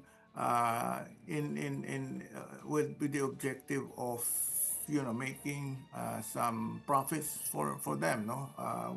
Bakit pa sila mag-invest kung hindi naman sila kikita, no? So definitely there will be some effect. Yan po ang tinig ni Federico Marquez Jr., ang governor po ng Employers Confederation of the Philippines at miyembro din po ng Wage Board. Samantala, nakatakdang bumisita sa Pilipinas ang delegasyon ng 25 executives at investors mula Amerika ngayong buwan, ayon po sa Philippine Trade and Investment Center. Layo ng 5-day trip na mapalakas ang economic ties ng dalawang bansa at mahimok ang iba pang US companies na mamuhunan sa Pilipinas. Dadalo din ang delegasyon sa isang business forum ng mga lokal na bangko, mga grupo ng negosyante at American Chamber of Commerce of the Philippines. Kasama po sa mga tatalakayin ay green energy, banking, internet services, manufacturing, tourism at shipping. At pinag-aaralan po naman daw ng DA ang posibleng pagpigil sa pag-angkat ng 5% broken rice para maprotektahan ang mga lokal na magbubukid. Napansin daw po ng DA na mas pinipili po ng mga mamimili ang mas mura at kalidad na rice imports kaysa sa lokal na bigas. Kaya't may mga traders daw po na malakas ang loob na mambarat ng mga magbubukid. Nanawagan po ang DA sa mga stakeholders na huwag muna pong mag-angkat ng bigas na mas mataas po sa 25% broken ang kalidad po simula ngayong buwan. Inaatasan din po ng DA ang Philippine Rice Research Institute na mamahagi po ng panibagong seed variety sa ating mga magbubukid para sa mas maganda at masaganang ani siya nawa. Maganda umaga po sa mga nasa construction business. Ang sabi po ng Pag-asa, mukhang maganda ang panahon ngayon pong araw at weekend. Ay, salamat. So better po naman yan para po sa inyo. Pero by next week daw ho, baka maging maulan, particular po sa Metro Manila.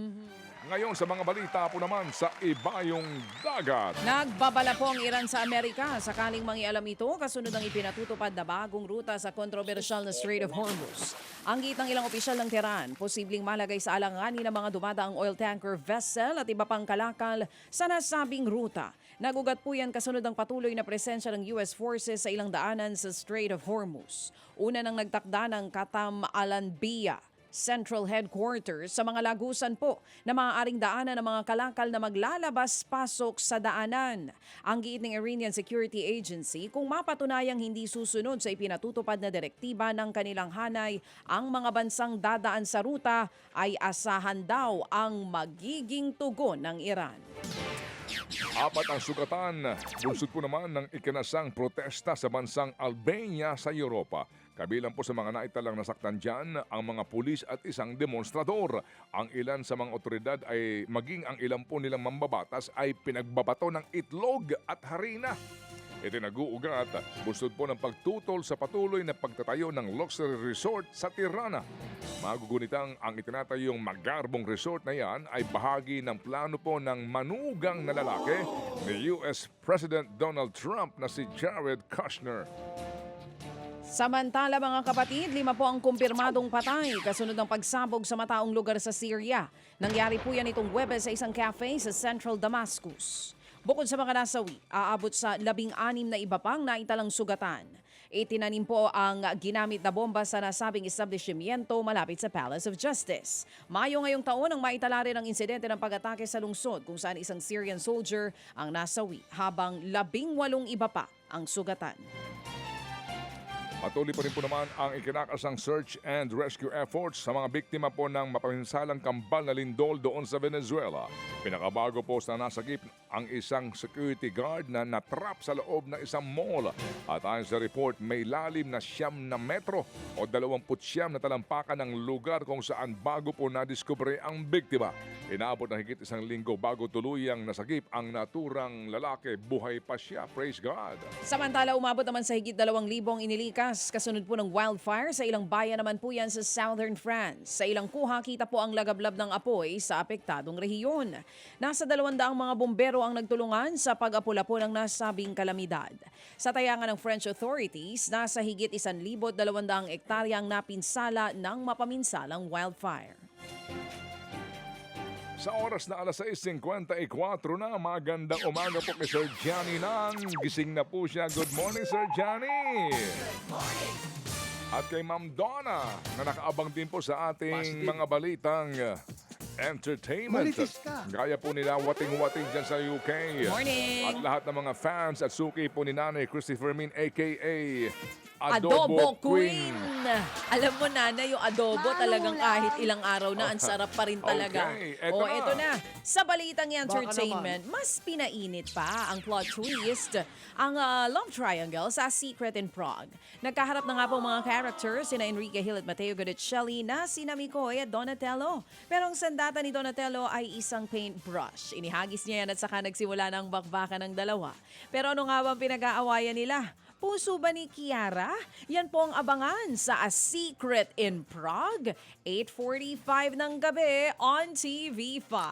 Marami daw po ang nahook sa pagtatambal ng Asia superstar na si Catherine Bernardo at multimedia prince na si James Reid sa Someone Someday. Tila po may pagka-slow burn romance kasi ang atake ng kanilang storya. Gaganap po si Catherine bilang young CEO ng isang dating app. Successful po naman sa negosyo at mukhang kasing successful pagdating po sa pag-ibig. Dito ho papasok ang karakter ni James Reid na si Jordan. Pero hindi lang ito love story dahil sa pagpasok po ng misteryosong karakter ni Maha Salvador, tila may gagante na posibleng gumulo sa buhay ng karakter ni Catherine. Mapapanood po sa TV5 ang Someone Someday simula po July 27. Lapit na yan. Nakisakay na rin sa tambalang Riza May Dizon at Bimbi Aquino si Josh Aquino. Hindi na po napigilan ng kuya ni Bimbi na si John na makitim maybe. Nakising along din sila sa tila official soundtrack ng dalawa. Matinding kilig ang hatid ng kulitan ni Riza May at Bimbi on and off screen. Kaya naman pati ang Dabarkad host, nakiship na rin. Ang cute. Ready raw maging ninong si Bossing Vic Soto, ha? At habang ninang naman daw si Miles, kung magkatotoo man ang dalawa. Time heals all wounds ang atake ng dating mag-best friend na si Rosana Roses at Queen of All Comedy Ai de las Alas. Yan nga po'y matapos mag-reunite sa set ng family drama series na My Best Friend Eman. Sa isang panayam po kay Ai, sinabi niyang pinuntahan siya ni Rosana sa kanyang tent nang magkatakpo ang kanilang schedule ng taping. Hindi niya raw po inaasahan ang biglaan nilang pagkakabatid ng kanyang best friend na gumaganap ngayon bilang osang. Napuno ng tawa at kumustahan daw ang kanilang pagbabatid. Nagkaroon daw po ng lamat ang pagkakaibigan ng dalawa, higit 2 dekada na ang nakakaraan. Mapapanood ang My Best Friend Eman sa TV5 tuwing alas 9:30 ng gabi. Samantala, nagbabalik. O, di ba? It's nice. Maganda yung ganun. After 25 years, nagkaayos na sila. Tama naman ang nangyari. Pagkakaisa. Si Ai, kasama natin last time. Sino pa ang gusto mong kumustahin? Lahat sila. Oo. O, ito. Nagbabalik. Ginugulo mo ako, partner. Nagbabalita ako dito eh. Nagbabalik po ang Korean actress na si Park Yoon-bin para sa series remake ng 2011 movie na Spellbound na pinagbibidahan noon ni Son Ye-jin. Bibida po si Yoon-bin sa Spooky in Love kung saan gaganap siyang tagapagmana at hotel executive na nakakakita ng kaluluwa ng mga tao. Makakasama niya rin dito si Yang Se-jong na bumida noon sa Dr. Romantic. Mapapanood na simula July 18 ang Spooky in Love sa Netflix. At mga kapatid, ito po, dapat nating ipagdiwang ito dahil para sa akin, ito na po, sa akin, champion na siya. Dahil nga mga kapatid, ang tinalo ni Alex, ang taas po ng standing nito, ha? Tuloy pa rin po ang makasaysaya na kampanya ni Pinay tennis star Alex Ayala doon sa Wimbledon. Pasok po sa ikatlong round ang ating pambato matapos pong talunin si Maya Joint ng Australia. Maganda ang naging sagutan ng dalawa sa unang bahagi ng first set. Pero nakalusot si Joint matapos makakuha po ng 2 sunod na games. Mas naging agresibo po si Ayala sa ikalawang set. Lumamang siya ng 3-2 bago po nakuha ang 3 sumunod na games para maipwersa ang deciding set. Bit-bit ang momentum. Hindi na po pina-score pa ni Ayala itong si Joint sa third set. Score 3-6, 6-2, 6 love. Na love mo, nasiro mo si Joint? Ha? Si Ayala po ang kauna-unahang Pilipinang nakapasok sa ikatlong round ng isang Grand Slam. Ito'y pambawi sa kanyang pagkatalo kay Joint sa Eastbourne Open Finals noong pong 1 taon. Bigatin po ang sunod na makakalaban ni Ayala, ang world number 3 na si Iga Swiatek. Ito, oo. Good luck sa'yo. Good luck, Alex. ha? Kayang-kaya mo yan. Nako, Alex. Nakaka-proud maging Pilipino. Kung sakasakali, Oh. talagang makasaysayan yan kung papasok ka pa muli after this round. Good luck, Kasi good luck. Wimbledon ito, baby Kaya girl. nga, oo. Good luck, Alex. Kayang-kaya mo yan. Pero ito, patuloy naman ang magandang performance si Pinoy Olympic pole vaulter EJ Obiena ngayong outdoor season matapos pagharian ng Raiffeisen Austrian Open. Nagtala po ng lundag na 5.75 meters si Obiena tungo sa kanyang ikalawang ginto ngayong season. Ito rin ang panibagong record sa nasabing torneo. Kumumpleto sa podium sina Owen Hurd ng Great Britain at Dan Barta ng Czechia na kapwa nagtala ng 5.55 meters. Ilang araw ang nakalipas nang magkampiyon din siya sa patimpalak sa Poland. Happy Friday po! Maraming salamat kay Ninong Ted at kay DJ Chacha. Kapatid, oras po natin, 7:02 ngayong Biyernes. At eto pa, Mama Dibs, Mama Chiki, Tita Angela, ang ilan pa natin mga mainit na balita at paandar ngayong umaga sa Good Morning Kapatid. Kasambahay sa QC, tumangay ng halos 4 na milyong pisong halaga ng alahas. Bayang ulat, abangan kay Kapitana Carol De Asa sa Morning Ronda.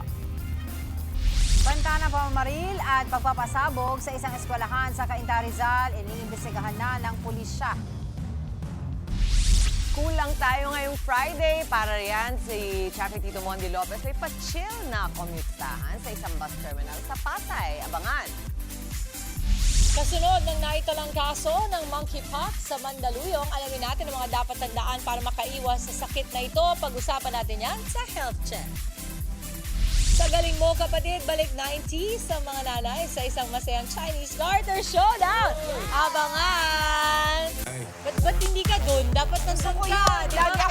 Lagi akong mother dun sa ano. Laban kayo ni Maui. Di ba, dead mother, dead all. Marami pa tayo papag-good vibes this morning. Kasama pa rin ang inyong Feb Morning Kasalo ang Good Morning Kapatid!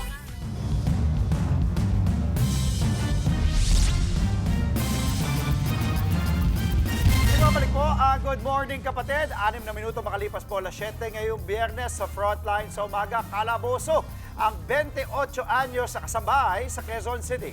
halos 4 na milyong pisong halaga ng mga alahas ang tinangay niya mula sa kanyang amo. Para sa Morning Ronda, live si Kapitana Carol De Asa. Kapitana Carol, paano ba nakapagnakaw itong kasambahay? Yes, Angela at Andrea, ito na nga, mahigit 3.9 billion pesos na kabuang halaga ng mga iba't ibang mamahaling alahas ang tinangay ng isang kasambahay mula sa kanyang amo sa Barangay Ugong Norte, Quezon City. Natuklasan na Hulyo ang ulo, dakong alas 5:30 ng amo nito, na mapansin nga ng amo na may mga ilang piraso siya ng mga alahas na nawawala, ay agad nga niya tinawag at kinausap itong kanyang kasambahay. Dito ay diretsahan niya tinanong kung siya ba ang nagnakaw ng kanyang mga nawawalang alahas. Agad namang sinagot ito ng kasambahay at inamin ang ginawang krimen. Dito na itinawag ng amo o ng biktima sa security guards ng kanilang subdivision at kanya nga inireport ang ginawang krimen ng kanyang kasambahay, kung kaya't agad na nagtungo itong mga security guards ng subdivision sa pamamahay ng biktima at sila na rin ang umaresto at nag-turn over sa Police Station 12 Eastwood, Divis, Quezon City dito sa ating suspect. Ayon nga dito sa biktima ay sila daw ay umalis ng mag-asawa noong Hunyo 17 at nung sa kanilang pagbalik ay dito na nagpapaalam ang kanilang kasambahay na magde-day off na kanila naman itong pinayagan. Lubos daw ang pagtitiwala nitong biktima dito sa kanyang kasambahay. Mistulang ang kanyang susian ng kanyang jewelry box ay nakasabit lamang ito sa loob ng kanyang kwarto. Kinilala ang suspect na si alias Mary Ann, 28 anyos. Ito ay tubong Leyte. Hindi na rin na-recover ng ating mga kapulisan ang mga mamahaling alahas ng ating biktima mula dito sa suspect. Napag-alaman din ng mga kapulisan na 3 buwan pa lang itong namamasukan sa kanyang amo. Nabanggit din itong suspect sa mga kapulisan na nung araw na siya ay mag-day off, Hunyo 20, ay nagtungo daw siya at nagpalipas ang gabi sa lugar ng Cubao. At umuwi lamang daw ito kinabukasan, Hunyo 21 ng umaga sa kanyang amo. Dito na agad nagsimulang mag-imbestiga ang ating kapulisan ng Station 12 Eastwood, Quezon City, kung kahit sila ay nagtungo doon sa area ng Cubao sa sinasabi nga nitong suspect, pero wala na silang nadatnan at hindi na rin nila na-recover yung mga nawawalang mamahaling alahas katulad ng kwintas, porcelas at singsing nitong biktima. Pero patuloy pa rin ang isinasagawang investigasyon ng Police Station 12 Eastwood, Quezon City, at isa rin sa tinitignan daw nilang anggulo ay yung pagkakaroon nga ng kasabwat nitong suspect. Ating nakapanayaman si Police Lieutenant Colonel Maria Rosario Calisor, ang Police Station 12 Commander ng Eastwood, Quezon City, at ang suspect na si alias Mary Ann. Pakinggan natin ang kanilang mga pahayag. Sa ngayon, tinitingnan natin yung anggulo kung mayroon siyang kasabwat. Very vulnerable sila sa love scam. No, sa yung nag-i-establish yung mga kriminal na magandang kaugnayan dito sa mga kasambahay. Hindi ko po yung ginawa, ma'am, kasi ako lang naman po yung naglilinis doon sa taas.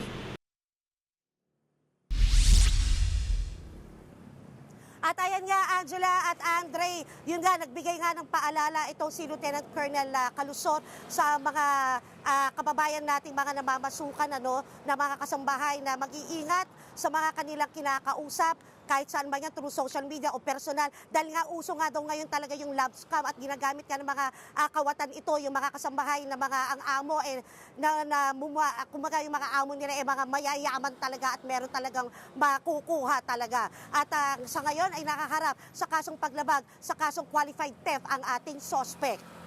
At yan ang ating morning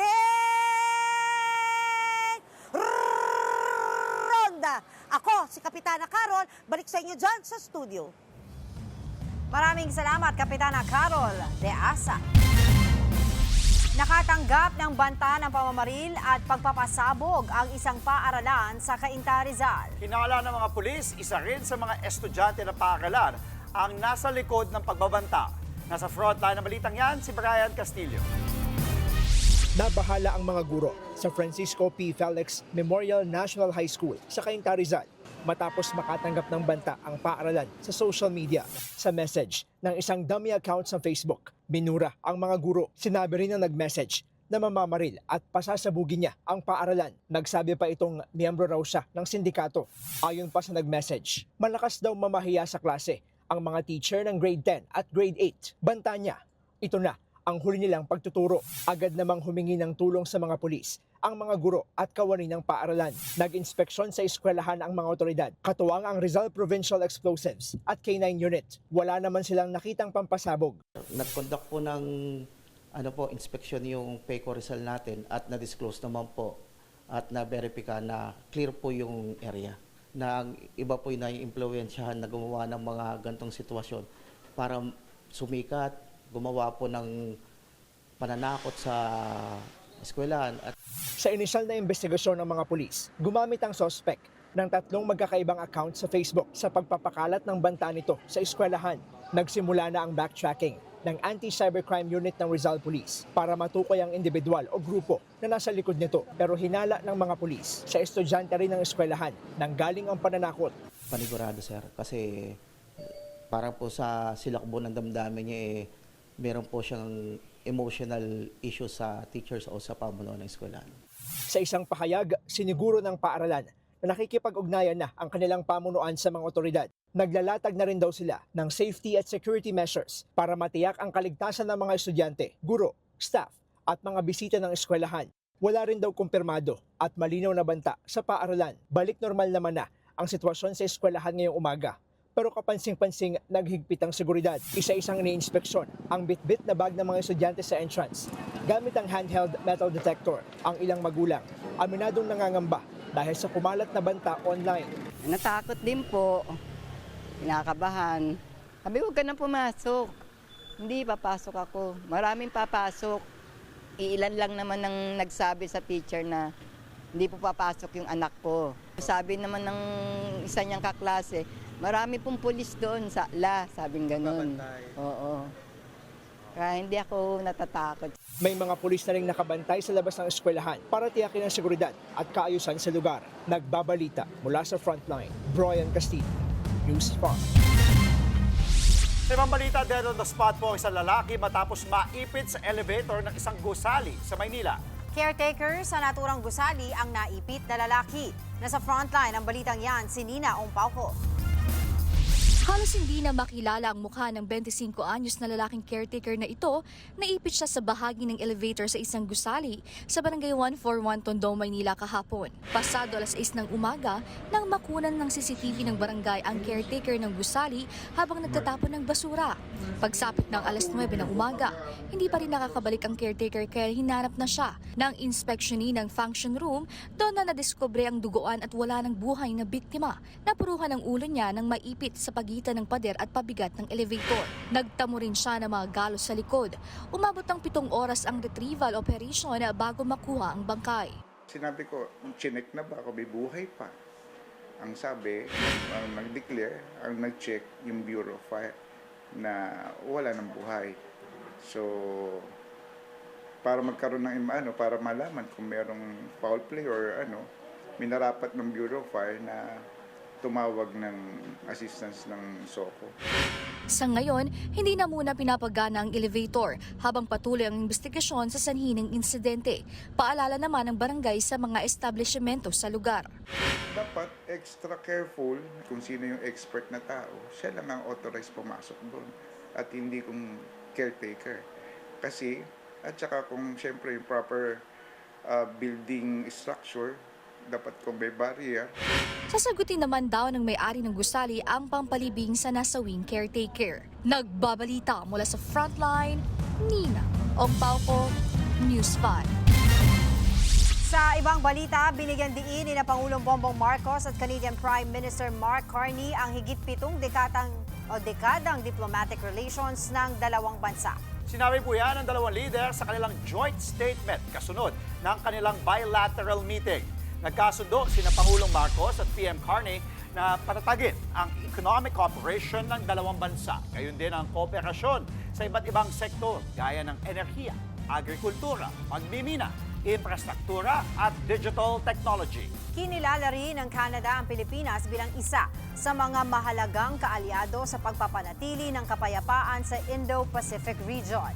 Nagkasundo sina Prime Minister Carney at PBBM na panatilihin ang malapit na ugnayan ng dalawang bansa sa mga susunod na taon.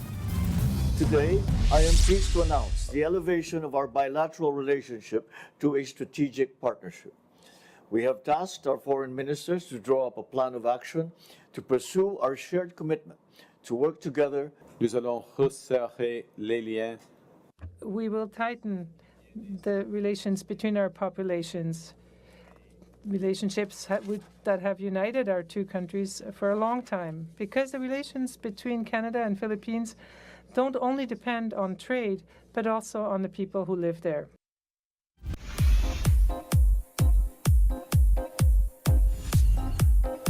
So it's gonna be forever na talaga para kina Taylor Swift at football star Travis Kelce. Ikinasal na raw ang dalawa ngayong araw. Ayon sa ilang ulat, nag-I do sina Travis at Taylor sa harap ng ilang mahal nila sa buhay. Hindi naman sinabi kung saan o kailan ginanap ang kasal. Idaraos naman daw ang reception sa Madison Square Garden sa New York. Nasa 1,000 daw ang invited dyan. August last year na ma-engage ang tinaguriang American Royal Couple.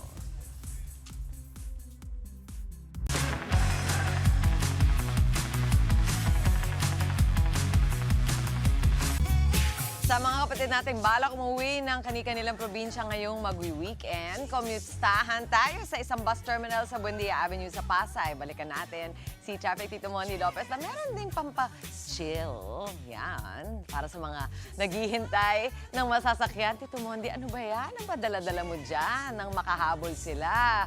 Yung mga naghahanap ng sakay pa uwi. Tito Mondy! Oh, abay nasan ka? Yes, Mami Jiggy! It's Friday. Di ba? Anong Hindi tayo nangyayari? makapag-embarrass dito. Ang hirap. Sa Pasay at Team Commute. Hello po sa mga excited na dahil weekend na po. Kaway-kaway, sabay! Hey! Ang hirap. hirap talaga, di natin kaya. At ito na nga, gano'n pamimigay natin dito sa Good Morning Kapatid. Tuloy-tuloy po yan at makakasama natin si Sir Paul sa mga owner ng Sweet Palette. Sir, good morning po. Good morning. Ayan, sir. Pabelo muna sa dayo ng ganito. 10, 1, 2, 3, go. 10. Sir, sige ba? Aba, harap ka sa camera. Ayan, very good. Sir Paul, thank you, Sir Paul. May kahawig kang artista eh. Si ano po, yung asawa po ni Alex Gonzaga. Si Mikey ba yun? Ayan, batiin nyo nga po, sir. Shout out. Diba kamukha ni Mikey, di ba? Sir, ito, kumusta po? Saan po kayo galing pong ano natin? Itong yung produkto, saan po galing yan? Galing pa kami ng Imus Cavite. Imus Cavite! Wow! Sir, kumusta biyahe pa mula Cavite papunta dito sa Pasay? Medyo maluwag naman yung kalsada. I mean, mabilis lang papunta from Cavite going here. Yeah. Goods naman. Goods naman. Opo, sir, ito pamimigay natin. Pakita natin, sir. Punta tayo na habang sumasayaw. Ito na. Mga ice cream. O, kita si Sir Paul, di ba? Patras. Ito yung ice cream, pakita natin. Iba-ibang flavor po. Sir, di ba tama, no? Kahit anong mga events, pwede po tayo? Yes. Si Sweet Palette ay open sa kahit anong klaseng event. Opo. Like, binyagan, birthday, kasal, lahat ng klase event, kahit corporate event, pwede. Pwede. Okay, tikman na natin at mamimigay tayo dito sa mga team commute natin. Tapos, ito na. Ang mga biyahe dito, sir, ay pakita po natin yung mga biyahe natin. Ayan, sir, rinig niyo po ako. Ayan. Yeah. Sir, ito yung mga biyahe po dito, ito yung papuntang Laguna at Quezon. Kaya sakto po, ilang oras din yung biyahe naman. 2 to 3 hours po. Kaya ito, bigyan natin ng ice cream po yung mga commuters natin, sir, ha? Yes, okay, sige. Okay. Bigyan natin, sir. Okay. Opo, pasok tayo dito. Siguro, sir, damihan na natin. Papasok tayo, sir, ha? Ito na. Pasok tayo sa loob. First time. Huwag lang satahan na tayo masita ng mga konduktor. Kita nyo naman, Mami Chiki. Ito na. Para bawas bagot, bawas init ulo, sir. Sir, hindi nalibag. Sir, papasok. Ice cream. Di ba? Sir, may pa-ice cream. Isa. Kuha ka lang, sir, ng isa. Very good. Ayan. Happy ba kayo, sir? Yes, sir. Very good. Sir, bayad lang po paabot, 20. Very good. So, mamigay pa po tayo, sir. Damihan na natin. Ito, pasok. Ito pa yung mga konduktor natin. Ang biyahe po dito ay 24 hours. Ayan. Ito, sir, pasok kami. Pwede naman. Sir, libreng ice cream lang po. Ayan. Okay na, sir. Libre lang po yan. Hindi, kuha ka lang, sir. Ayan, very good. Medyo matulo lang. Sir, ice cream libre lang. Kuha ka lang po. Ayan, from Good Morning Kapatid. Ingat po, talagang weekend vibes. So, sir, pila kayo? Manggugulo lang po tayo. Ayan, sir. Okay, ayan. Sir, kuha ka na. Ayan. Okay. Sir, ito ice cream. Tapos meron pa, ayan. Okay, medyo, at malamig-lamig po dito, ha. Sakto, may nanonood ng pelikula. Ayan muna ang ating live update. Ba't nalaglag na yung mic natin? Balik sa inyo, Mami Jiggy. Isa ba ba? Pinasa ko talaga sa kanila mga boss. Yes, happy Friday sa iyo, Tito Monde, at sa lahat ng mga kasama mo dyan. Uy, may ice cream. Pati mama, yung mga boss, pinapanood tayo niyan, ha? Oo nga. Good morning, kapatid. Maraming salamat. Eto naman po, sa Maritres, mas practical pa talaga ang live-in muna bago kasal. Yan ang hot topic na ating pag-uusapan mamaya. Health check. Dapat nga bang maalarma ngayong may nakumpirmang 2 kaso ng Mpox sa Mandaluyong? Pag-usapan natin yan kasama ang ating fave morning doctor na si Doc Richard. At showdown ng mga mother. Literal, ha? Pero ang tapatan, lundagan. Abangan yan sa Galing Mo, Kapatid. Whoop! Don't miss out, Angela Lagonzan Castro. Tayo sa bata natin. Mamaya malalaman natin dyan. Meron tayong Galing Mo Kapatid na version dito. Yes! Wag po kayong alas, mga kapatid. Magbabalik pa po ang inyong paboritong morning kasala. Ito ang Good Morning Kapatid! Palok namin to!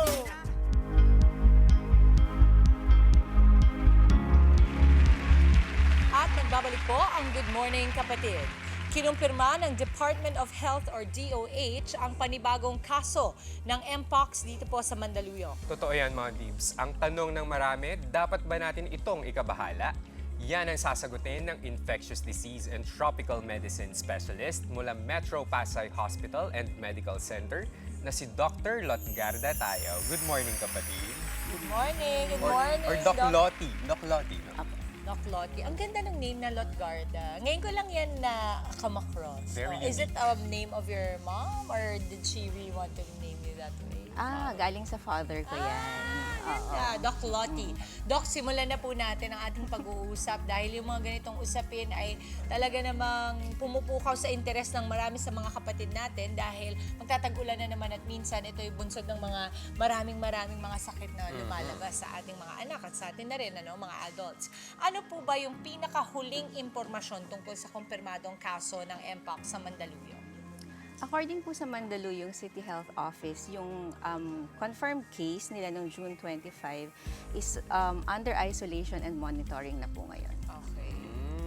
Ito naman, Doc, marami kasi sa ating mga kapatid, lalong-lalo na yung mga nakatira at nagtatrabaho dito sa Mandaluyong. Ako, nakatira at nagtatrabaho ako dito sa Mandaluyong and maraming nagtatanong sa akin about this case of Mpox. Dapat ba natin itong ikabahala, Doc? Sa ngayon po, hindi naman po siya, hindi tayo dapat mabahala sa pagkalat ng Mpox ngayon. Kasi yung Mpox actually na itinala ng Mandaluyong is ika-45 na across the country. So may local transmission na tayo ng Mpox. We only have to be worried about precautions na lang muna sa ngayon. Ayun. Ang malaking tanong ng ating mga kapatid, paano daw po ba kumakalat ang Mpox at gaano kabilis ang transmission nito?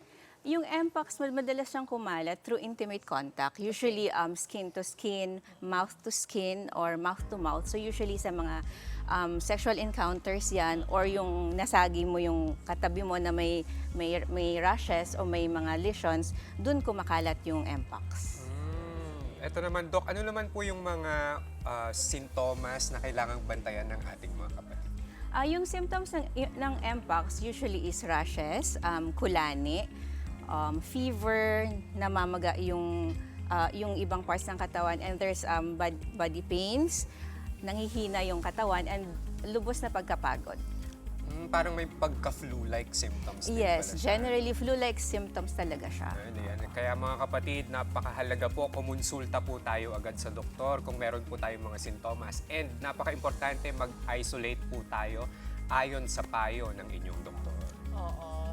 Doc Lottie, may mga available ba na bakuna or vaccination o gamot para sa Mpox dito sa ating bansa? Sa Philippines, wala tayong vaccine, although available siya sa ibang bansa. Sa gamot, meron tayong tecovirimat na binibigay, pero sa mga malalang kaso lang ng Mpox. Kung yung mga nagsa-self-isolate, yung mga under home isolation, hindi na nila kailangan ng gamot ng antiviral natin. Doc, pag-usapan naman natin yung prevention. Ano po yung mga konkretong hakbang na pwedeng gawin ng mga residente para po maiwasan yung Mpox? Of course, ang pinaka-number one dyan is hand washing with soap and water or alcohol-based na mga hand sanitizers. And then, yung cough etiquette natin, tinuro ng COVID sa atin. Kapag bumabahing, laging tatakpan yung mouth when coughing. And then, iwasan po natin yung skin-to-skin contact, lalo na sa mga hindi natin alam kung ano yung rashes ng mga katabi natin. And always, kumonsulta sa doktor kung may sintomas. Doc, ano naman daw yung pinaka-common misconceptions tungkol sa Mpox?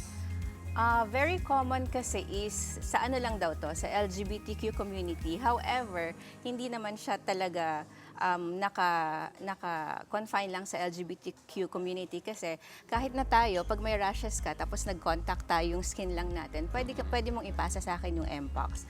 Also, ang sabi ng iba, airborne daw siya, pero it's unlike COVID kasi nga skin to skin talaga yung contact. Pwede rin respiratory pero hindi siya madalas. And then it's not always fatal kasi most cases are mild and self-limiting. Pwedeng walang gamot. So importante pa rin mag-ingat tayo. Yes po. Doc, maraming salamat, Doc Lottie. Any social media accounts, anybody you'd like to acknowledge, and of course, invite them over sa iyong mga hospital affiliations. Dito, ayan, Doc. Yan, dito. Yes. Kapag may mga problems po, you can always approach us sa Metro Pasay Medical Center. Ito, we're going to be flashing. Ayan, this is the exact, yan ang ating address. Doc Lottie, maraming salamat, Dr. Lotgarda Tayaw, and of course, our very own Dr. Richard Gadiaza. Doc, thank you so much. Thank you. At naman po, sa galing mo kapatid, mga mother, game na game sa isang nakakaaliw na Chinese garter. Abangan! At sa Marites, ano nga bang Road to Forever kasal or live-in? Huwag po kayong aalis, magbabalik pa ang inyong paboritong morning kasalo, ang Good Morning, Kapatid! At nagbabalik po ang Good morning, kapatid! Ayan na yung music. Ayan na yung... Ano kaya? Saan tayo pupunta? Parang nagugutom ako today. Gusto ko yan. Sarap! Oh, bakery! Uy, bagong bukas! Ano to? Bagong branch. Pasensya. Oh my God, putok. Spanish bread. Spanish bread. Kababayan. Kabayan. Kababayan. Kababayan. Gusto ko yan. Okay, eto. May parang pang comedy yung tunog. Okay. Eto sigurado. Na-miss nyo ito. Ang ating kwentuhang hindi pang Marites, pero kwentuhan na Marites!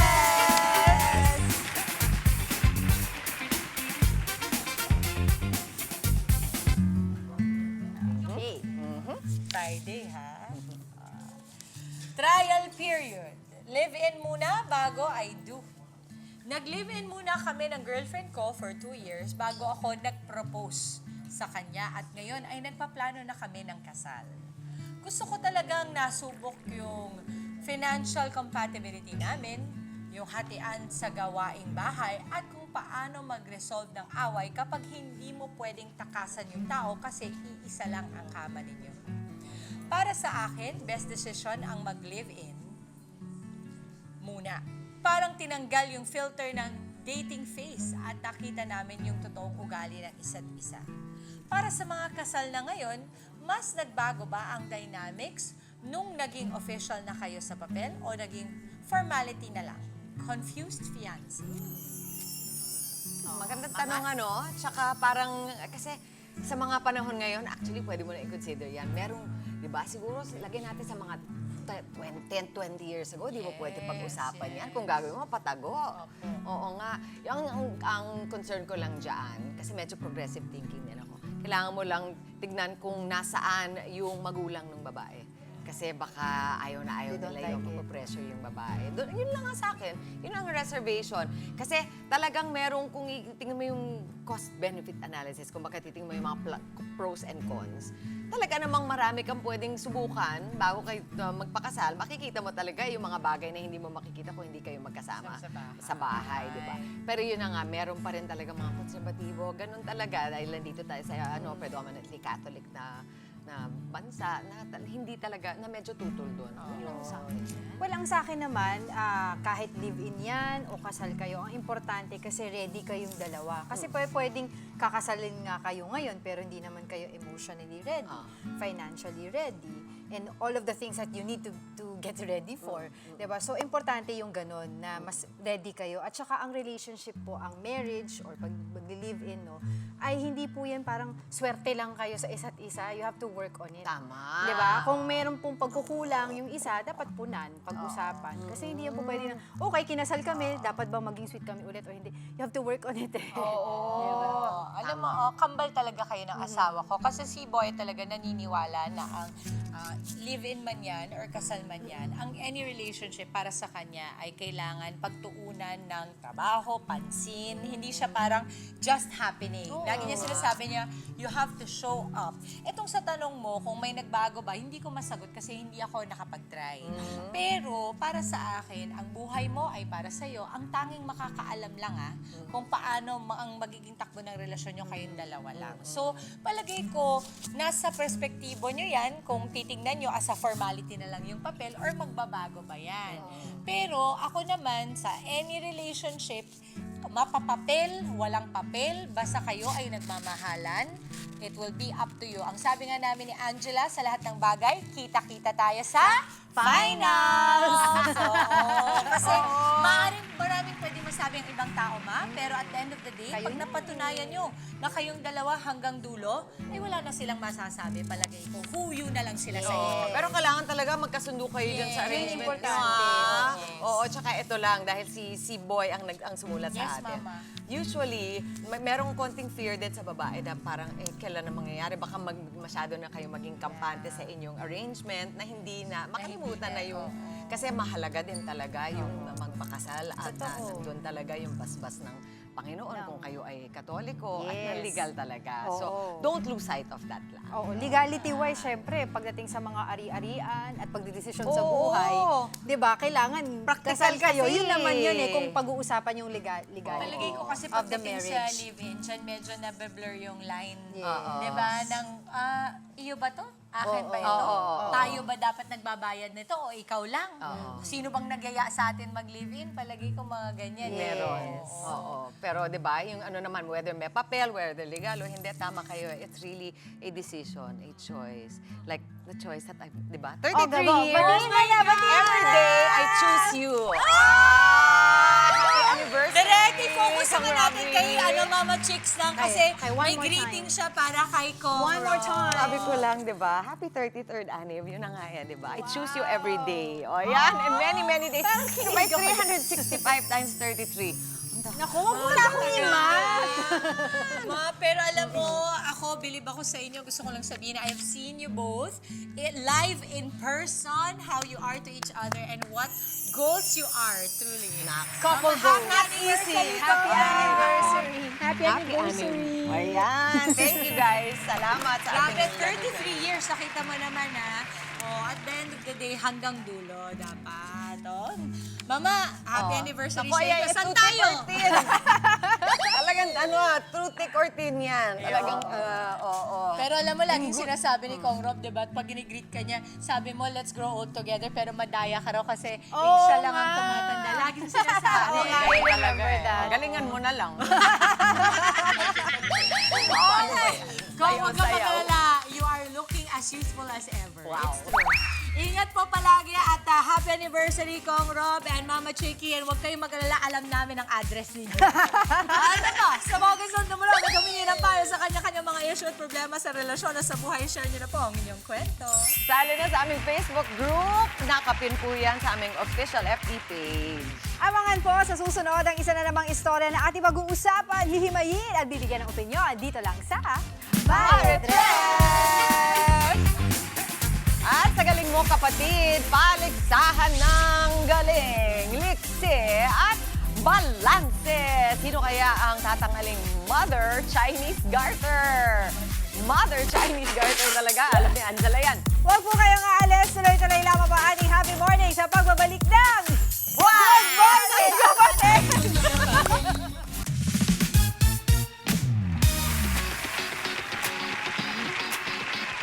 At nagbabalik po ang Good Morning, Kapatid! Labas mga batang 90s! Flashback tayo muna tayo sa patok na labanan sa lundagan natin noon. Papunggahan ng liksi sa Chinese Garter kasama ang ating butchong si Maui. Maui, take it away! Ayan na, take 3 yung ginagawa niya. Take 3 yan. Good morning! Oha! Kita nyo naman mga mamas, Tito Andre, eto na nga. Chinese Garter tayo for today! Kaway! Sa mga batang 90s, actually Gen X din naabutan to, no? Pero live na lang tayo dito sa Barangay Sembo, Taguig City! Oh, di ba? Sambal ka na yan. Hindi ka tao mahulog. Pero yun, kung naalala nyo, ito yung mga nilalaro natin nung tayo ay mga bata. At nakakatuwa, no? It is a trip down memory lane for today. At today nga, tayo ay naghanap ng dalawang mommies na ka-generation natin or mga Gen X na naabutan din to at para maitry ang pag-showdown dito sa Chinese Garter. Kaya simulan na natin. Tawagin na natin ang ating first galing mo, mother number 1, Miss Elsa Rujero.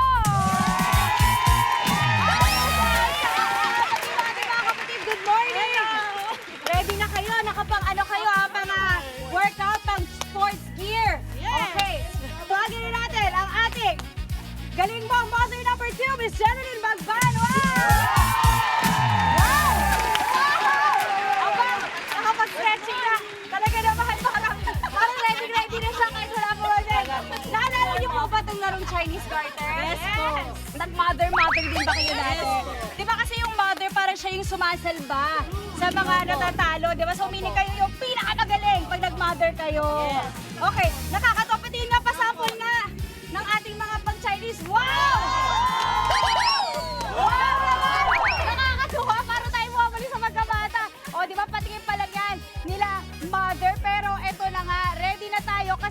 Etong Chinese garter ay kilaro nung tayo ay bata. Pero explain ko lang, refresher sa mga kaedad natin, na mga nakalimutan na, sa mga Gen Z na hindi na naabutan to. Ang Chinese garter po ay ganito ang itsura. Pero for today's game, may dalawa tayong rounds na gagawin. Ang unang round ay yung talon round. Meaning, yung ginawa ni ma'am kanina, which is ganito, tatalunin nyo ng iba-ibang level na nagsisimula sa ankle, tuhod, balakang at tiyan. So pag mataas, pahirap ng pahirap. Tapos ang ating round 2 ay tinatawag nating bending round. Meaning, eto po, mami, taas niyo po. Ito ay gaganito tayo. Okay? So bawal siyang i-touch at bawal ngumiti. Okay, ready na ba kayo mga mommies? Tayo ay magpo-point system kung sinong manalo sa first round at second round, siya po ang winner. Pero ito, bago tayo magsimula, nung bata kayo naglaro kayo nito, no? Yes. Saan kayo mas magaling? Sa talon o sa back bending? Talon lang. Sa talon. Okay, bending. Ayaw, mami, saan kayo mas magaling? Lahat magaling. Lahat magaling! Ganun talaga dapat. Okay. Paalala lang po, sa bending round, bawal ngumiti. Okay, bawal kitang ipin. Okay, simulan na natin with Mommy Elsa. Let's go! Start na tayo sa ankle. Let's go, Mommy Elsa. Okay, next level. Okay, next. Ankle muna, ankle muna. Okay. Okay. Tuhod, tuhod. Ayan na, balakang na, balakang na. Ayun. Ready. Woo! Okay, ito na. Saan na to? Saan na? Saan? Saan? Taasan nyo, taasan nyo. Ready na, nakapag-stretching tayo ha. Okay, let's go, mommies. Starting with you, Miss Elsa, let's go. Aba, nagsabay pa. Nagsabay pa sila. Okay, isa-isa para sure. One by one. Okay. Okay. Eh, itaas pa natin. Mukhang madali naman pala. Hanggang kilikili, nanay. Ayan, hanggang kilikili. Ready? Okay, let's go, Miss Elsa. Kayo muna, Miss Elsa. Buelo, buelo, buelo. Ay! Wow! Kinaya! Okay, let's go po, Miss Jeneline. Buelo, buelo, buelo. Wow! Eh, ako husan naman pala. Okay, balikat, balikat po. Balikat. O, bawal po kita ipin ha. Bawal kita ipin. Okay, let's go. Miss Elsa, buelo na. Let's go. Hindi. Talon, talon, talon. Ay! Oh my God! Ang husay naman pala nito mga to. Hindi ko kinakaya. Okay, Miss Jeneline. Let's go. Okay, at dahil dyan, tenga. Tenga. Talaga. Hindi sila nagpapatalo ha. Nalaloka ako. Okay, let's go, Miss Elsa. Tenga na, tenga na, tenga, tenga na. Ay! Dahan-dahan lang po ha. Dahan-dahan, Miss Jen. Go, Miss Jen. Dahan-dahan. Go, Jen. Go, Jen. Wow! Ano ba? Ano gagawin natin? So, tayo na muna to. Tayo na muna. Okay. Ang huhusay naman. Round 1 pa lang yan, mga kapatid. Okay, eto na. Dito na tayo sa back bending. Ready na ba tayo sa bending? Ready na mga stretching dyan? Pero bawal kita ipin dito, mga mamis, ha? Okay, simulan na natin sa dibdib. Okay. Ready? Starting with Miss Elsa. Let's go. Bawal kita ipin. Ikot po kayo doon sa kabilang side. Ikot kayo sa kabilang side para kita natin. Ready? Let's go, Miss Elsa. Bawal ipin, bawal ipin. Okay, Miss Jen. Aray, aray, aray! Okay, okay. Ngayon, saan na tayo? Dip-dip na, bewang na, bewang. Bawal po kita ipin. Let's go, Miss Elsa. Let's go, kapatid. Miss Elsa muna. Go, Miss Elsa.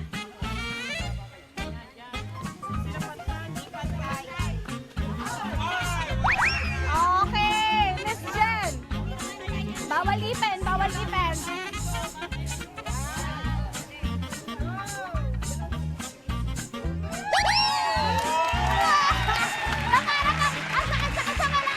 Okay, next.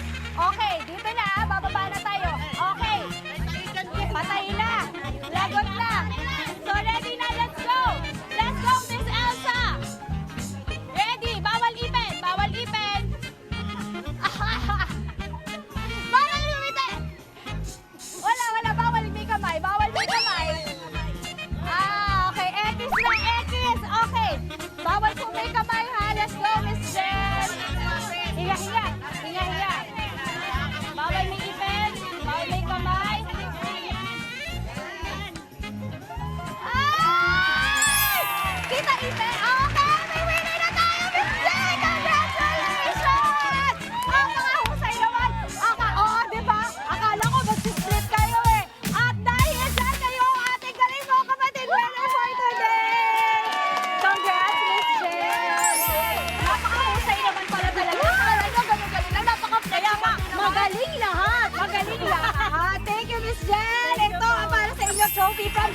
kapatid. At Good Morning Kapatid t-shirt. At syempre, meron tayong pag-grocery. Thank you po. Okay.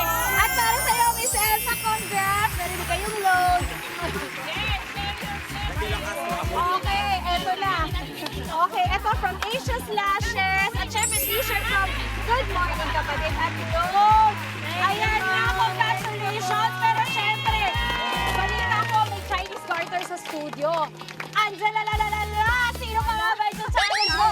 I challenge you, Angela! Let's go! Angela, patingin! Maui! Maui! Muna, Maui, tapos gagawin ni Angela dito. Ito kay Andre. Maui! Ako ba talaga, Angela? Patingin! O, sige. Meron ko na yan. My God, ang galing! Grabe! Gano'n kataas? Oh, grabe! Hindi ako ready! Hindi ready. Ito na. Go, Ito na, Maui. Tinan mo si Angela. Oh my gosh. 10, 20, 30, 40, 50, 60, 70. Professional yung gano'n. O, si Alvin! Si Andre. Ba't ako pa nito? Coach, paano coach? Go, alam mo na yan! Game. Kinoach ako ni Mami Pagod ako dun. Isaiah. Hirap kumita na yan. Taas mo yung lahat. 60! 60 na. Dami na. Hindi naman pa. Mali yung bilang. Andre na. Mama, Dix! Alam natin kung saan ako magaling. Andre na. Andre. Go, Andre! Mapilay pa ako Ganun ka na dito. lang, yung ganon. Yung ganon? Yung ganon. Ay, yung ganon? Sige. Hindi! Kaya mo ba yan? O Oo, yung... kaya. 10, 20, 30, 40.